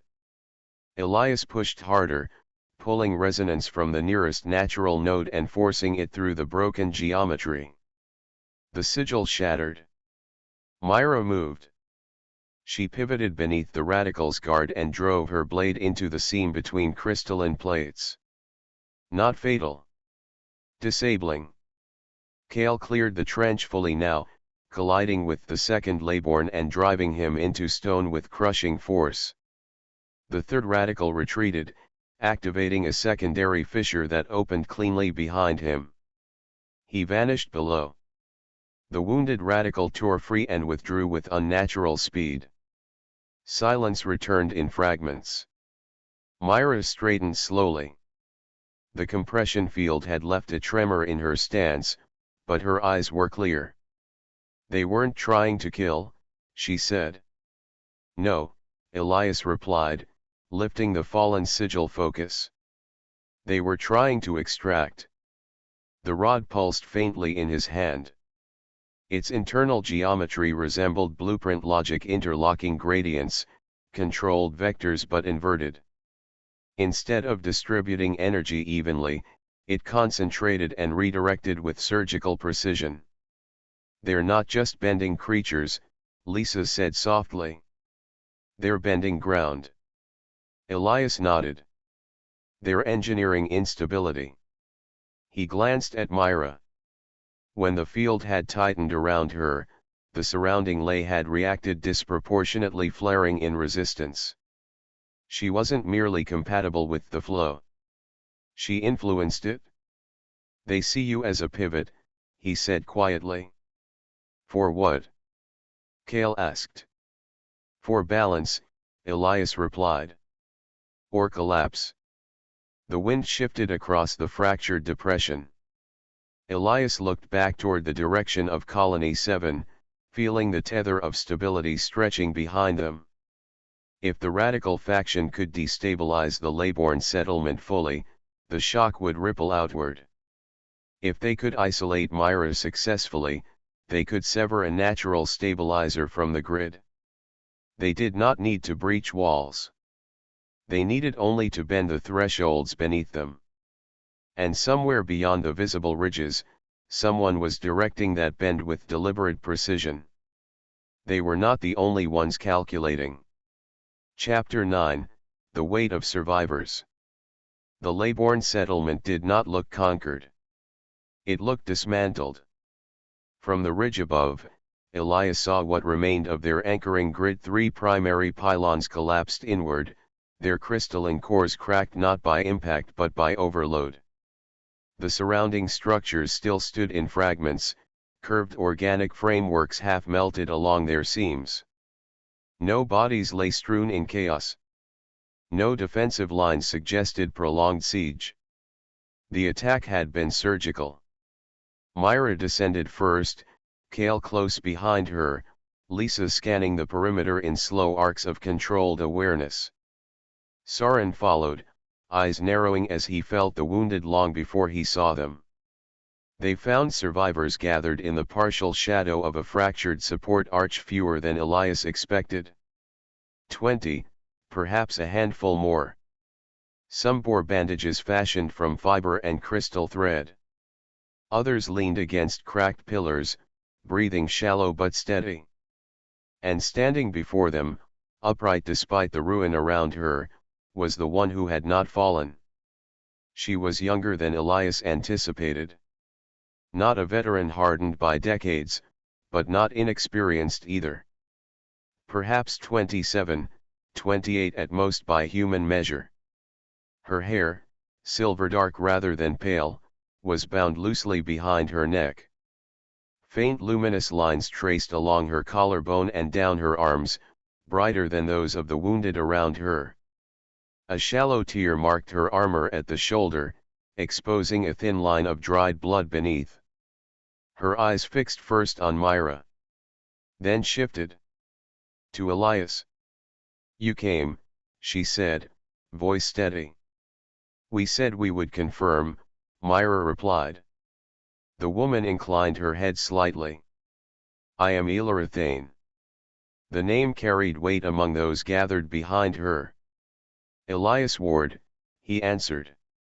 Her gaze sharpened at that. She studied him longer than politeness required, as though measuring something invisible. "You are the one who anchors without consuming," she said. It was not a question. Myra's eyes flicked briefly toward Elias, but she did not interrupt. "We stabilize," Elias replied evenly. "We do not overdraw." Elias's expression shifted something like restrained approval. "Then you understand why this fell." She gestured toward the collapsed pylon. Elias moved closer, kneeling beside the fractured core. The internal lattice had been forced beyond safe thresholds, but not by incompetence. "They bent the gradient," he said quietly. "They forced amplification in one direction." "Yes," Elias replied. "They weakened the grid, then drove creatures through the break. Not to slaughter us. To fracture the basin. And destabilize the region," Elias finished. Her eyes flickered faintly at that. "You see quickly." Behind them, Kale muttered under his breath. "We can't hold this ground." Elias heard him. She did not argue. "We cannot rebuild here," she said calmly. "Not with our remaining strength." The admission cost her something, but it did not diminish her posture. She remained upright, shoulders squared, even amid ruin. Myra stepped forward. "Then come with us." The survivors stirred at that. A murmur passed through them: uncertainty, pride, fear. Elias did not answer immediately. Instead, she looked at Elias again. "You would accept us?" she asked. "If you contribute to balance," he said. There was no pity in his tone. No superiority. Only calculus. Her lips curved faintly. Then we will not be refugees, she said. We will be Foundation. The decision rippled outward. Those who could stand did so. Those who could not were lifted carefully by others. As they began preparing for movement, Elora moved beside Elias. You did not center your colony on your strongest node, she said quietly, almost conversationally. Why? Centralization creates single points of failure, he replied. You learned that from ruins. Yes. Her gaze lingered on him, searching not his face but something beneath it. Others who came before did not learn. They optimized for dominance, Elias said. The system corrected them. Elora's expression shifted, subtle, thoughtful. You build margin. Yes. She stepped closer as they walked, their shoulders nearly brushing. That is why they will fear you. Myra saw the proximity. She said nothing. But her gaze remained steady, attentive. The march back to Colony 7 was slow but controlled. Lisa ranged ahead to confirm clear paths. Kale adjusted his pace to support the wounded without appearing too slow. Sarin moved between the injured Leybourne, stabilizing flux where needed. By the time the plateau of Colony 7 came into view, the obelisk's hum reached them like a steady heartbeat. The newcomers felt it immediately. Some flinched. Others straightened. Elora did neither.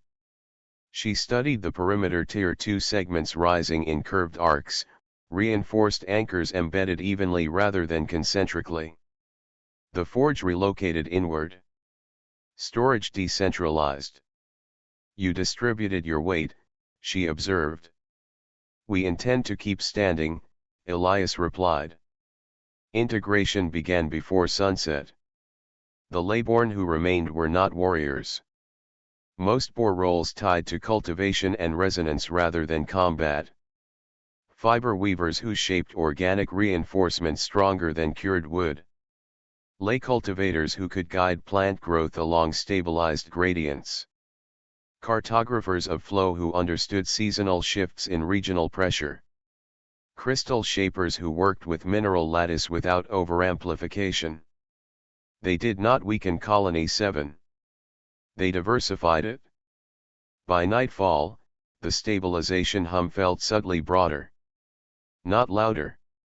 Deeper. Elias felt the adjustment through the ground beneath his boots. 31. 32. 34. Incremental, but real. Elora found him near the obelisk as the sky deepened toward violet. You recover quickly, she said. We plan to. She studied the anchor, then turned her attention fully to him. You are not like the others who came before. You've seen others, he asked quietly. Ruins, she corrected. Patterns. Overdrawn nodes. Central towers. Aggression mistaken for strength. She stepped closer, close enough that the faint glow beneath her skin reflected against his. You build differently, she continued. That is why the radicals fear you. And you, he asked. She did not answer immediately. Instead, her fingers brushed lightly against his forearm, a brief, deliberate contact. I recognize strength when it stabilizes rather than consumes, she said softly. From the shadow of a half-finished wall, Myra watched. Not with jealousy. With evaluation. Colony stability held at 34%. But the regional pulse beyond the plateau shifted faintly, pressure moving somewhere unseen. The radicals had thinned one field. They would not stop at one. And now, Colony 7 was no longer alone. It was larger. Stronger. More visible. And far more worth destabilizing. Chapter 10, The Shape of Escalation. Integration did not feel chaotic. It felt deliberate. Elara did not attempt to claim space within Colony 7. She observed first. She walked the perimeter twice before offering a single suggestion. When she finally spoke, it was not to challenge Myra's authority but to refine the structural grid Elias had projected for the second anchor ring. "You've distributed load evenly," she said, kneeling beside a chalk schematic etched into smoothed stone. "But your organic growth vectors are still reactive." Elias studied her adjustment. She redirected projected fiber growth not outward, but slightly inward, forming a secondary stabilizing lattice that would absorb microfluctuations before they reached anchor points. "Buffering before amplification," he murmured. She glanced at him. "Exactly." Myra stood a few paces back, arms folded, watching the exchange. Not threatened. Not passive. Assessing. The anchor triad rose over the next 2 days.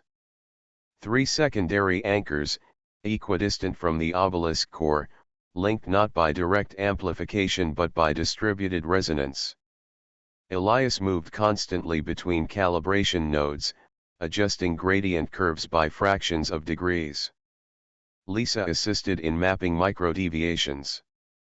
Sarin maintained controlled stabilization to prevent premature overdraw. Elara worked at Elias's side, her understanding of natural ley behavior complementing his structured architecture. Where he saw geometry, she sensed organic resistance. Where he calculated, she intuited. It was efficient. Too efficient. When the final resonance alignment locked into place, the plateau changed. Not violently. Precisely. The hum beneath the ground deepened. Not louder, denser. The energy no longer radiated outward from a central point. It circulated. Colony stability rose. 35. 38. 41. Elias felt something shift inside him as the triad synchronized fully with the obelisk. Blueprint overlays expanded in complexity, new structural options unfolding within perception like nested schematics. Architect level 6. Localized flux override unlocked. He inhaled slowly as the world felt subtly wider. Then the tremor came. Not beneath the colony. Beyond it. A pulse rolled through the basin like distant thunder traveling through stone rather than air. Every Leyborn lifted their head simultaneously. Even Myra stiffened. "Heart node," Elara whispered. Lisa closed her eyes, mapping instinctively. "It's responding." Responding to what? Elias extended awareness outward, pushing against the limits of his new authority. Far to the east, beneath ridgelines fractured by age and pressure, something enormous stirred. Not awakening, fully reacting. "It's not random," he said quietly. "It's resonance." Anchor triad had altered the regional gradient. The heart node had felt it. Before further analysis could settle, another disturbance rippled not from the heart node, but from the western perimeter. Lisa's head snapped toward it. Peripheral disturbance. Minor scale. Kale was already moving. They reached the edge in time to see the effect rather than the attackers. A small destabilization pattern, radical sigil geometry, flared briefly against the outer ground. And faltered. The sigil attempted to compress local flux, but the distributed triad redirected pressure before containment could form. The geometry warped, destabilized, then collapsed into inert lines of light. No creatures followed. No radical silhouettes emerged. It had been a test. "They tried to bend it," Myra said. "And failed," Elias replied. Elara studied the fading sigil trace carefully. "Your distributed grid disrupts their containment patterns." They require unstable gradients, Elias said. We've reduced them. Kale exhaled through his teeth. So they escalate. Yes, Elias answered calmly. Behind them, the obelisk pulsed once deeper than before. And far to the east, the heart node pulsed again.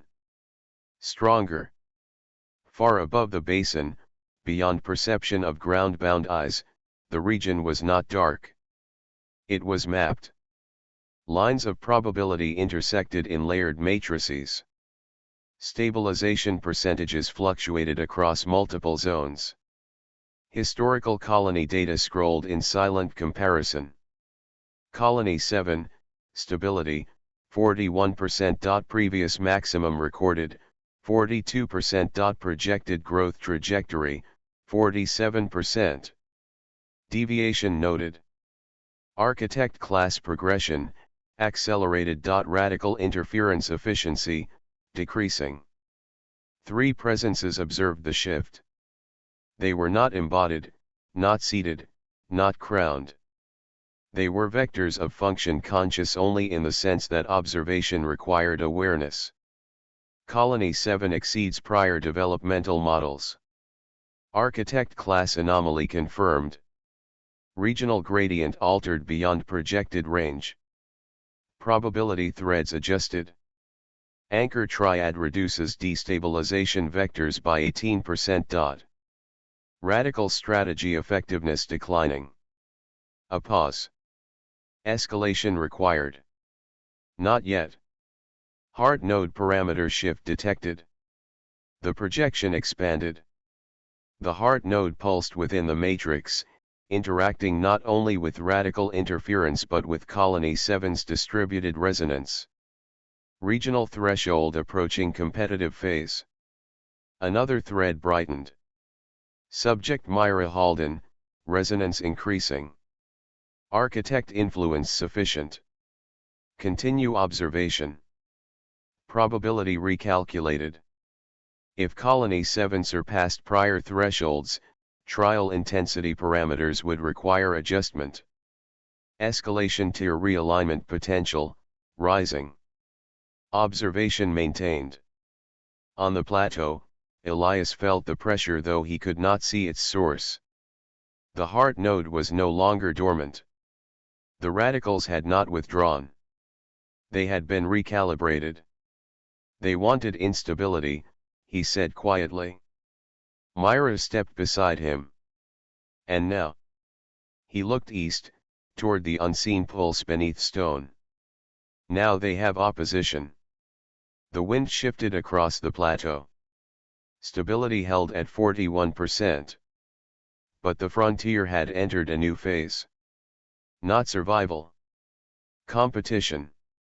Chapter 11, The Breaking Point. The shift did not announce itself.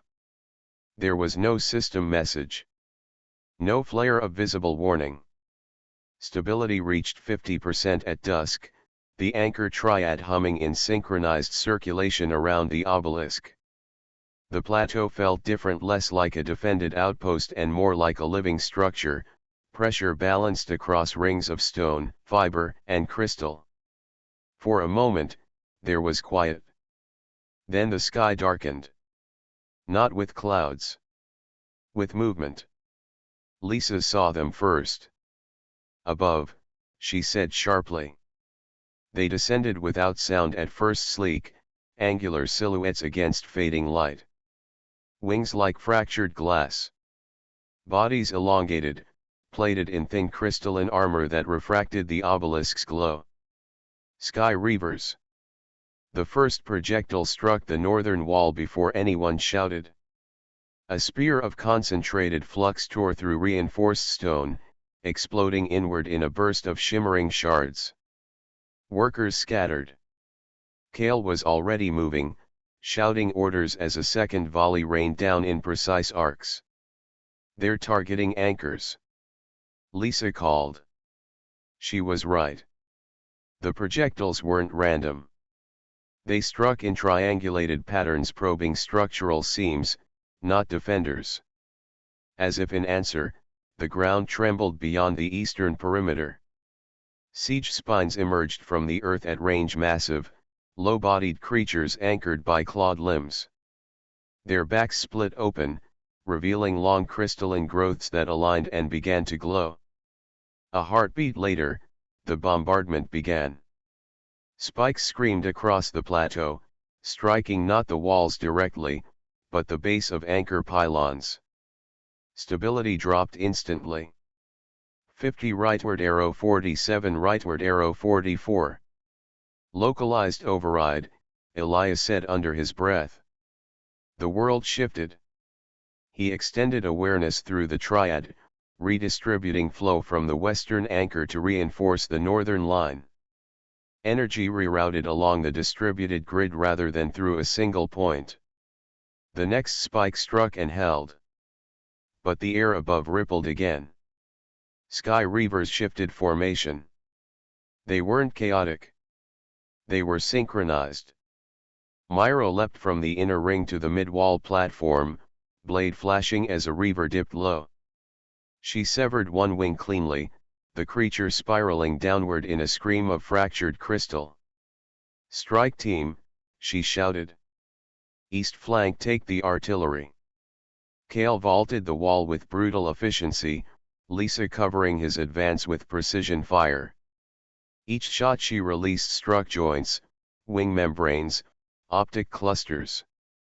Elias stood at the base of the central obelisk, palms pressed against organic reinforcement threads she had woven into the triad's inner ring.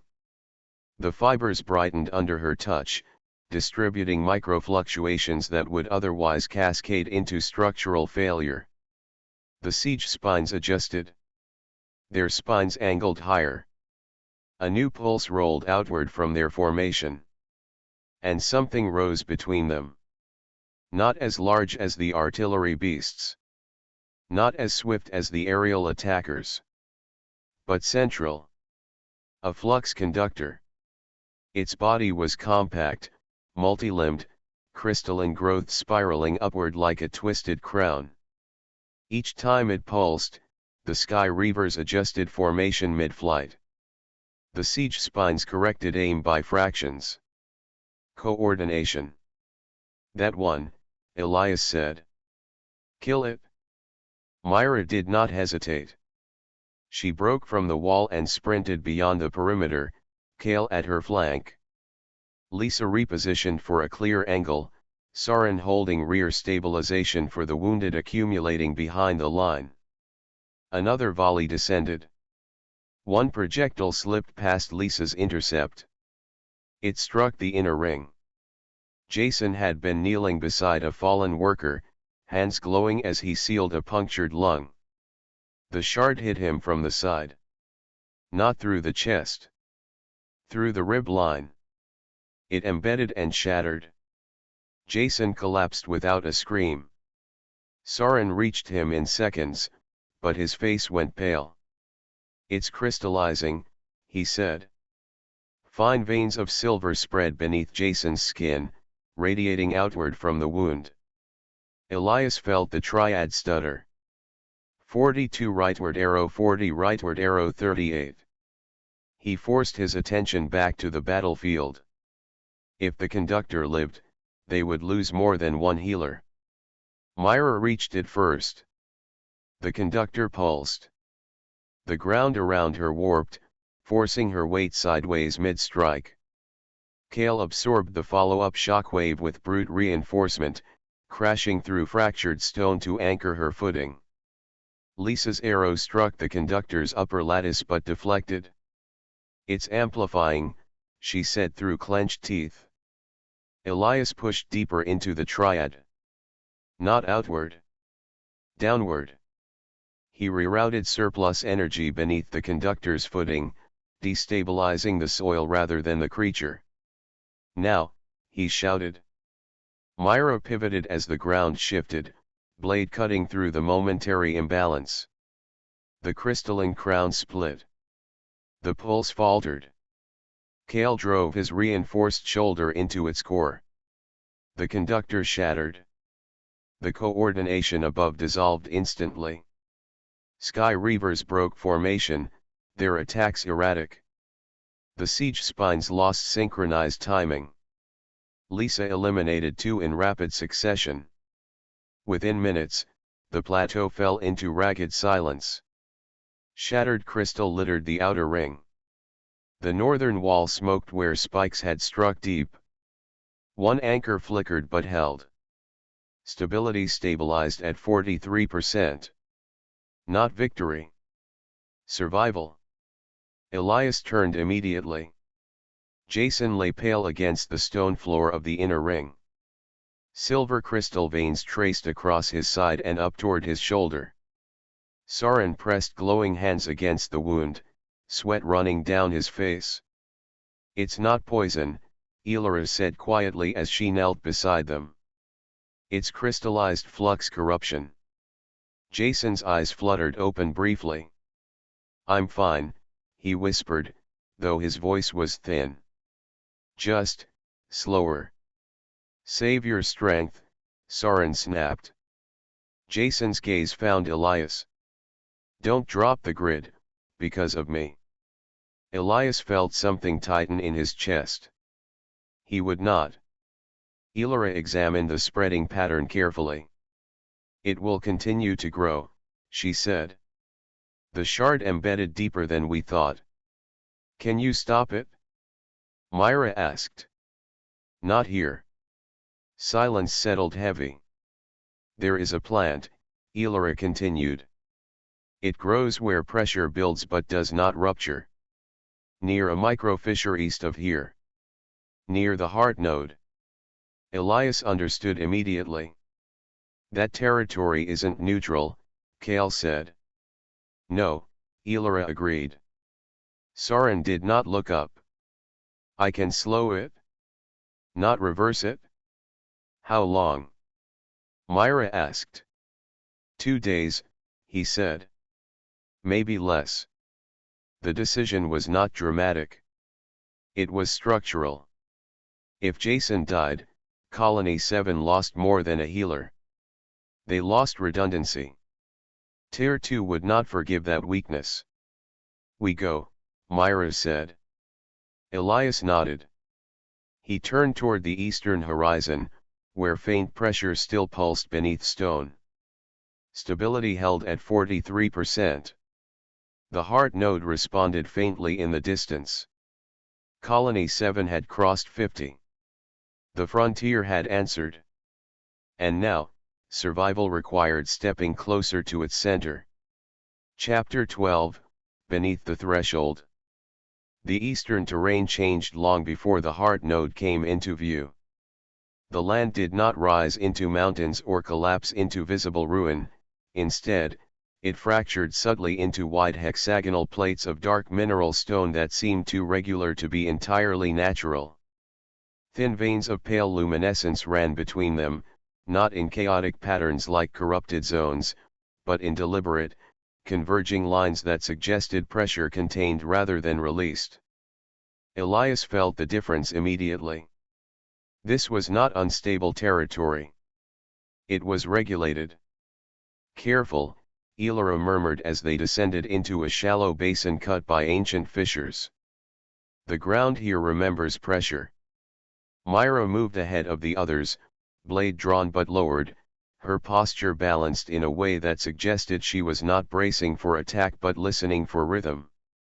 The closer they moved toward the deeper fractures, the more pronounced the sensation became, a low, resonant hum beneath perception, not loud enough to be heard but strong enough to shift breath patterns. The heart node was near. Not visible, but undeniably present.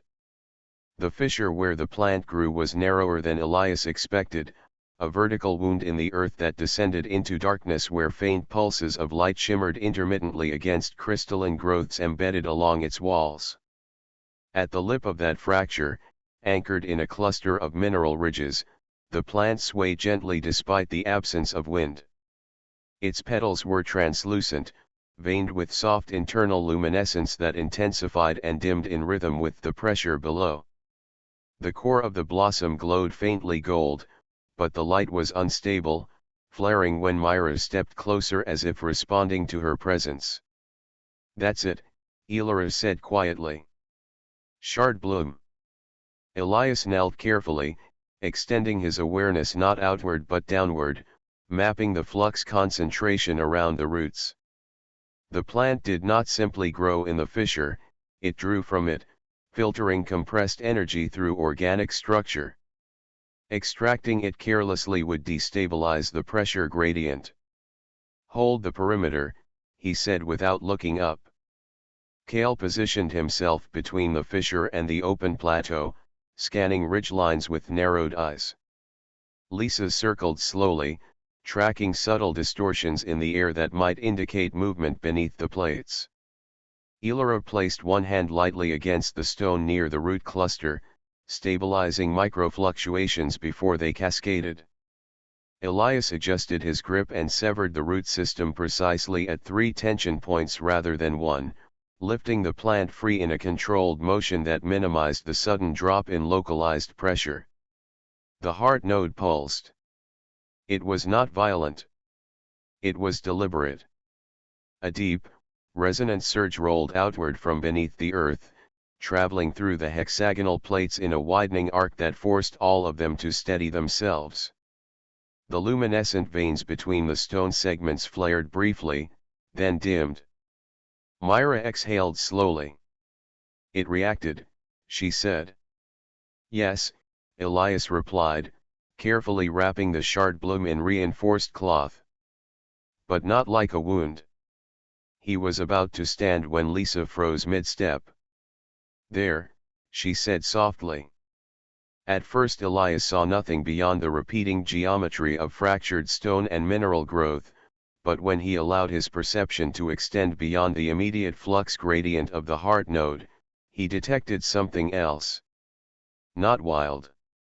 Not corrupted. Structured. Beneath the ground, below the natural fissures and pressure veins, there were channels that did not belong to the earth. They curved too smoothly, intersected at precise angles, and carried energy along controlled gradients that mirrored architectural logic. "These aren't burrow or tunnels," Kale said quietly as he followed Elias's gaze. "No," Elias answered. The channels were active. Flux moved through them, drawn inward rather than outward, redirecting pressure toward a focal point somewhere deeper in the basin. Someone had built below the heart node. Elias's expression shifted subtly as she knelt and pressed her palm to the stone. "This is not radical work," she said after a moment. "It is too clean." The air tightened. Without warning, the plate beneath Lisa's feet shifted half a degree to the left, enough to force her off balance but not enough to send her falling. The ground did not collapse, it repositioned. A second plate rotated, narrowing the path between fissures and forcing the team closer together. "That's not natural," Myra said, already moving. The ambush did not begin with a roar. It began with absence.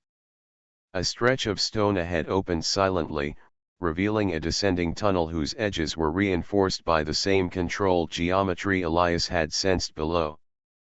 From that opening emerged figures clad in compact crystalline armor, their movements efficient and synchronized, their weapons not jagged like radical constructs but refined. They did not rush forward. They formed. 3 in front, 2 behind, spacing measured to avoid overcommitment. Kale stepped into the narrowing choke point without waiting for instruction, his reinforced skin taking on a mineral sheen as he anchored himself against the shifting plates. Myra moved to his right, blade angled low and ready, not lunging but reading the rhythm of their approach. The first strike came from neither side. A controlled surge rippled through the ground beneath Kale's feet, attempting to destabilize his footing rather than pierce his armor. He compensated instantly, adjusting weight and driving his heel into the seam between plates to counter the displacement. "They're testing anchor points," Elias said under his breath. The opposing formation advanced in silence, blades flashing in short, precise arcs designed to create openings rather than overwhelm. They targeted not Myra's center line but her angles of retreat, forcing her to commit to a direction before countering. Lisa's shot took the rearmost combatant in the shoulder joint, but instead of collapsing, he disengaged cleanly, rotating out of formation as another replaced him without breaking rhythm. "They're rotating pressure," she said, disbelief threading through her voice. Elora extended both hands and drew ambient flux upward in a narrow column, stabilizing the plate geometry around them long enough for Myra to close distance and shatter the front combatant's weapon at the hilt.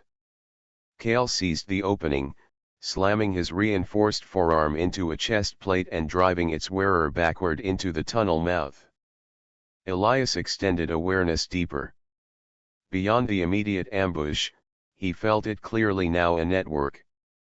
Not extensive like a surface colony, but layered and deliberate, redirecting energy downward into a central locus that did not pulse chaotically like the heart node. It resonated with intention. And for a fraction of a second, Elias felt a counter-pressure push back against his probing awareness. Not an attack. A recognition. The combatants disengaged as abruptly as they had begun. Two retreated into the tunnel, the remaining three forming a brief defensive arc before withdrawing with disciplined efficiency, sealing the opening behind them as the plates shifted back into place. No pursuit. No taunts. No chaos. Silence returned, heavy and precise. Myra lowered her blade slowly, eyes scanning for secondary movement. "They're not radicals," she said. "No," Elias agreed. He stepped toward the plate where the tunnel had been and pressed his palm flat against the stone. Beneath the surface, the substructure continued to hum in controlled gradients, independent yet interacting with the heart node above. "They're stabilizing from below," Elora said quietly. Elias nodded. "And they're centralizing." The heart node pulsed again, and this time the pulse did not radiate outward evenly. It bent, drawn subtly toward the deeper channels beneath the basin. For the first time since arriving in this world, Elias understood something fundamental and unsettling. They were not competing for territory. They were competing for control of a threshold. Myra stepped closer to him, eyes steady. "Radicals?" she asked. He shook his head slowly. "No." He looked down at the sealed plates beneath their feet, feeling the echo of the counter-pressure that had met his awareness. "Competitors." Far below, the redirected flow intensified briefly, then stabilized. The heart node responded in kind. And somewhere beneath the stone, another architect was building. Chapter 13, Convergence. They returned to Colony 7 before nightfall. The plateau looked smaller than Elias remembered, not because it had diminished, but because his perception of the region had expanded.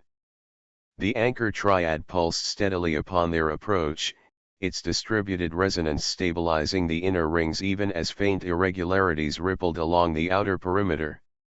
Soren met them at the inner ring without wasting breath on greeting. "He's alive," he said. That was enough. Jason lay on a reinforced platform near the obelisk, the shard bloom already crushed and prepared into a luminous paste that Elora had instructed them to apply along the branching veins of crystallized flux beneath his skin. The silver lines had stopped spreading, but they had not yet receded entirely. Elias knelt beside him. Jason's breathing was shallow but steady. When his eyes opened, they focused slowly, recognition settling with effort rather than panic. "You got it," he said, voice weak but clear. "We did," Elias replied. Elora guided the final application of the plant's distilled extract along the deepest wound channel. The shard bloom reacted instantly upon contact, its filtered energy neutralizing the crystalline corruption in slow, visible increments. The silver veins dulled to gray, then began to fracture and dissolve beneath the skin. Soren exhaled in controlled relief. "It's working," he said. Slowly. Jason's gaze drifted briefly toward the ceiling of woven reinforcement above him. "I said I'd be fine," he murmured.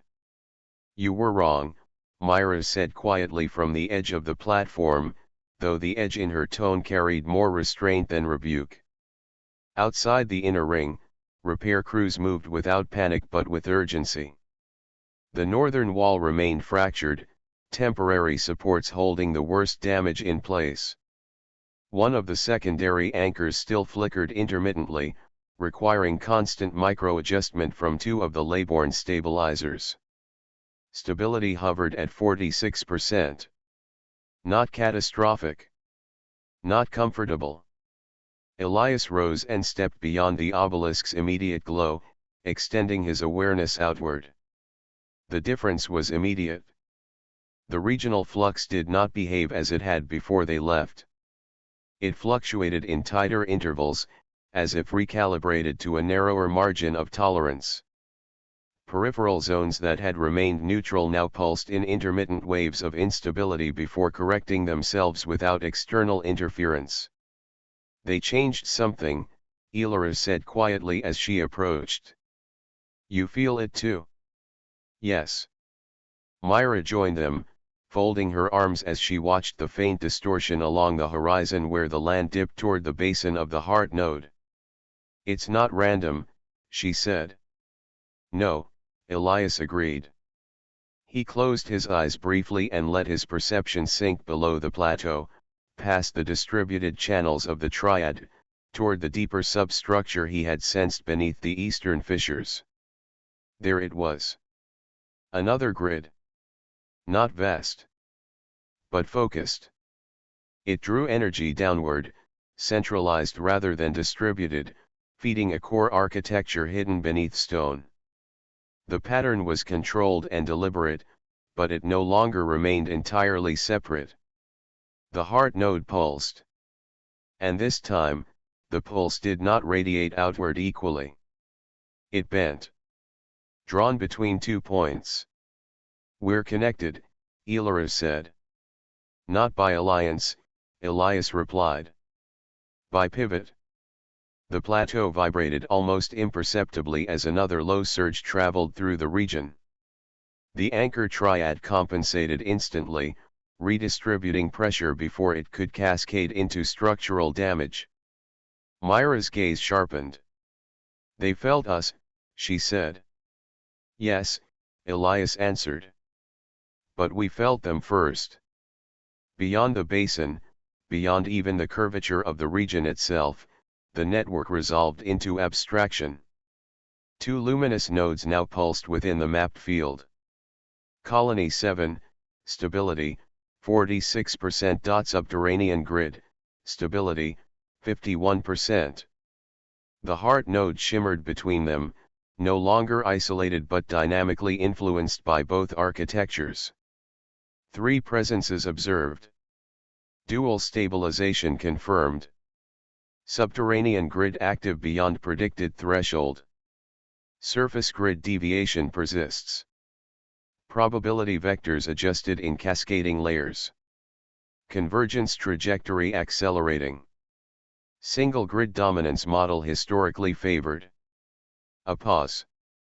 Maintain separation protocol. Negative. Regional equilibrium unsustainable under dual stabilization. Initiate convergence protocol. Parameters shifted. Peripheral flux density increased. Neutral zones compressed. Trial probability recalibrated for both nodes simultaneously rather than independently. External observation density rising. The statement carried no inflection. Competitive convergence correlates with increased engagement metrics. Retention probability favorable. Another pause. Spectator class response projected positive. Allow competition. Escalation acceptable. No approval. No malice. Only adjustment. The heart node's core value brightens slightly within the matrix. System comparison initiated. On the plateau, Elias opened his eyes. The air felt tighter, as if the region itself had inhaled and not yet released the breath. Stability held. For now. But the neutral zones no longer belonged to no one. They were corridors. Pressure routes. Paths of inevitable collision. Myra stepped beside him, her shoulder brushing his lightly as she looked toward the east. "What changed?" she asked. Elias watched as a faint pulse rolled across the horizon, bending subtly toward the basin before stabilizing again. "The system stopped balancing," he said quietly. He felt the deeper grid below respond in delayed rhythm. It started comparing. Far beneath the earth, the subterranean architecture intensified its draw. Above, the anchor triad hummed in answer. And between them, the heart node waited. Chapter 14, Convergence. The days that followed the encounter beneath the basin unfolded with a tension that did not fracture into panic but settled instead into disciplined acceleration. Colony 7 did not retreat into fear, it refined itself. The northern wall was dismantled and rebuilt rather than merely repaired, its inner core reinforced with layered stone fused to Elara's organic lattice, a hybrid structure that absorbed impact rather than resisting it rigidly. Above the perimeter, Elias oversaw the construction of elevated arc towers, semi-organic spires grown upward from reinforced pylons, each embedded with calibrated crystal arrays capable of channeling concentrated flux into directional bursts. From those heights, Lisa and the other ranged combatants gained both elevation and amplification, transforming the colony's defensive posture from reactive to anticipatory. Beneath the surface, however, lay the more significant evolution. Inspired by the geometry he had sensed beneath the eastern fissures, Elias designed a subsurface reinforcement grid of his own, but unlike the centralized channels of the rival colony, his network distributed pressure across multiple intersecting arcs. The tunnels did not converge on a single core, they diffused into the triad's broader structure, ensuring that no singular collapse could cascade unchecked. He did not copy. He adapted. The ley-linked agricultural terraces expanded outward in controlled rings, their growth subtly guided by ambient flux but never overdrawn. What had begun as survival farming became a stabilizing mechanism in itself, the living fields functioning as pressure buffers that smoothed microfluctuations before they reached structural anchors. Stability climbed gradually. 47. 48. 49. Jason walked again by the time the outer reinforcement grid was completed, though a faint pale scar traced along his ribs where the crystallized flux had once spread. He did not complain of lingering weakness, but his control over healing energy carried a sharper precision now, as if the experience had taught him the cost of delay. One evening, as the final arc tower integrated fully with the anchor triad, Elias stood upon its highest platform, watching the horizon where the basin dipped toward the unseen heart node. Myra joined him without announcement. From that height, the colony appeared less like a settlement and more like a living structure, rings of light, moving figures, organic threads woven into stone and crystal, all pulsing in distributed rhythm. "We're no longer building walls," she said quietly, resting her forearms against the reinforced edge. "No," Elias replied. "We're building influence." The wind at that elevation carried the faint metallic scent of flux concentration, but Myra did not look uneasy. She looked resolved. "You felt it beneath the basin," she said. "They're stronger than radicals. More disciplined." "Yes. And they won't leave us alone." "No."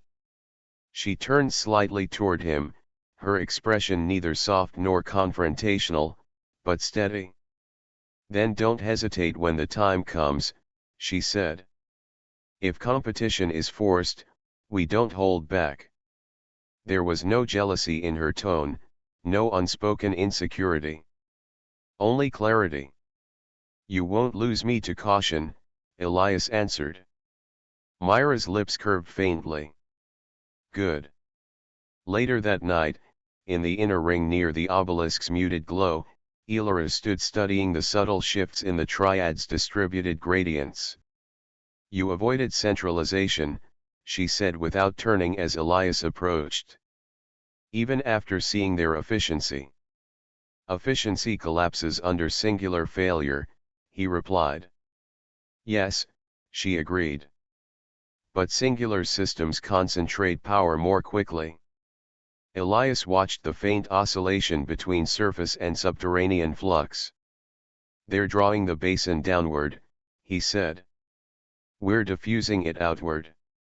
And only one of those approaches can dominate the pivot," Elias said softly. She finally turned to face him, her luminous markings faint beneath the obelisk's glow. "If it comes to direct convergence," she continued, "we will not fracture." It was not a plea. It was a declaration. Across the inner ring, Myra paused briefly where she stood, watching the exchange not with suspicion but with understanding. When her eyes met Elias's, there was no rivalry in them, only recognition of shared necessity. The colony did not have the luxury of division. Stability reached 50% again at dawn. This time, the plateau did not celebrate. The anchor triad hummed in balanced rhythm, but beneath that balance ran a new tension, like a string drawn tighter than before. Elias felt it first as a misalignment between surface diffusion and deeper regional pull. The heart node pulsed. Not outward. Between. A deep, resonant surge rolled through the basin, bending flux streams toward a midpoint equidistant from both colonies. The subsurface grid beneath the plateau responded instantly, redirecting pressure upward, but the regional current no longer obeyed simple gradients. The air above the basin darkened not with shadow, but with distortion. Space itself seemed to compress, then stretch, as if something immense were forcing passage through layered reality. The ground trembled, but not from beneath the colony. The tremor radiated from the basin's center. "Regional trial," Elias whispered.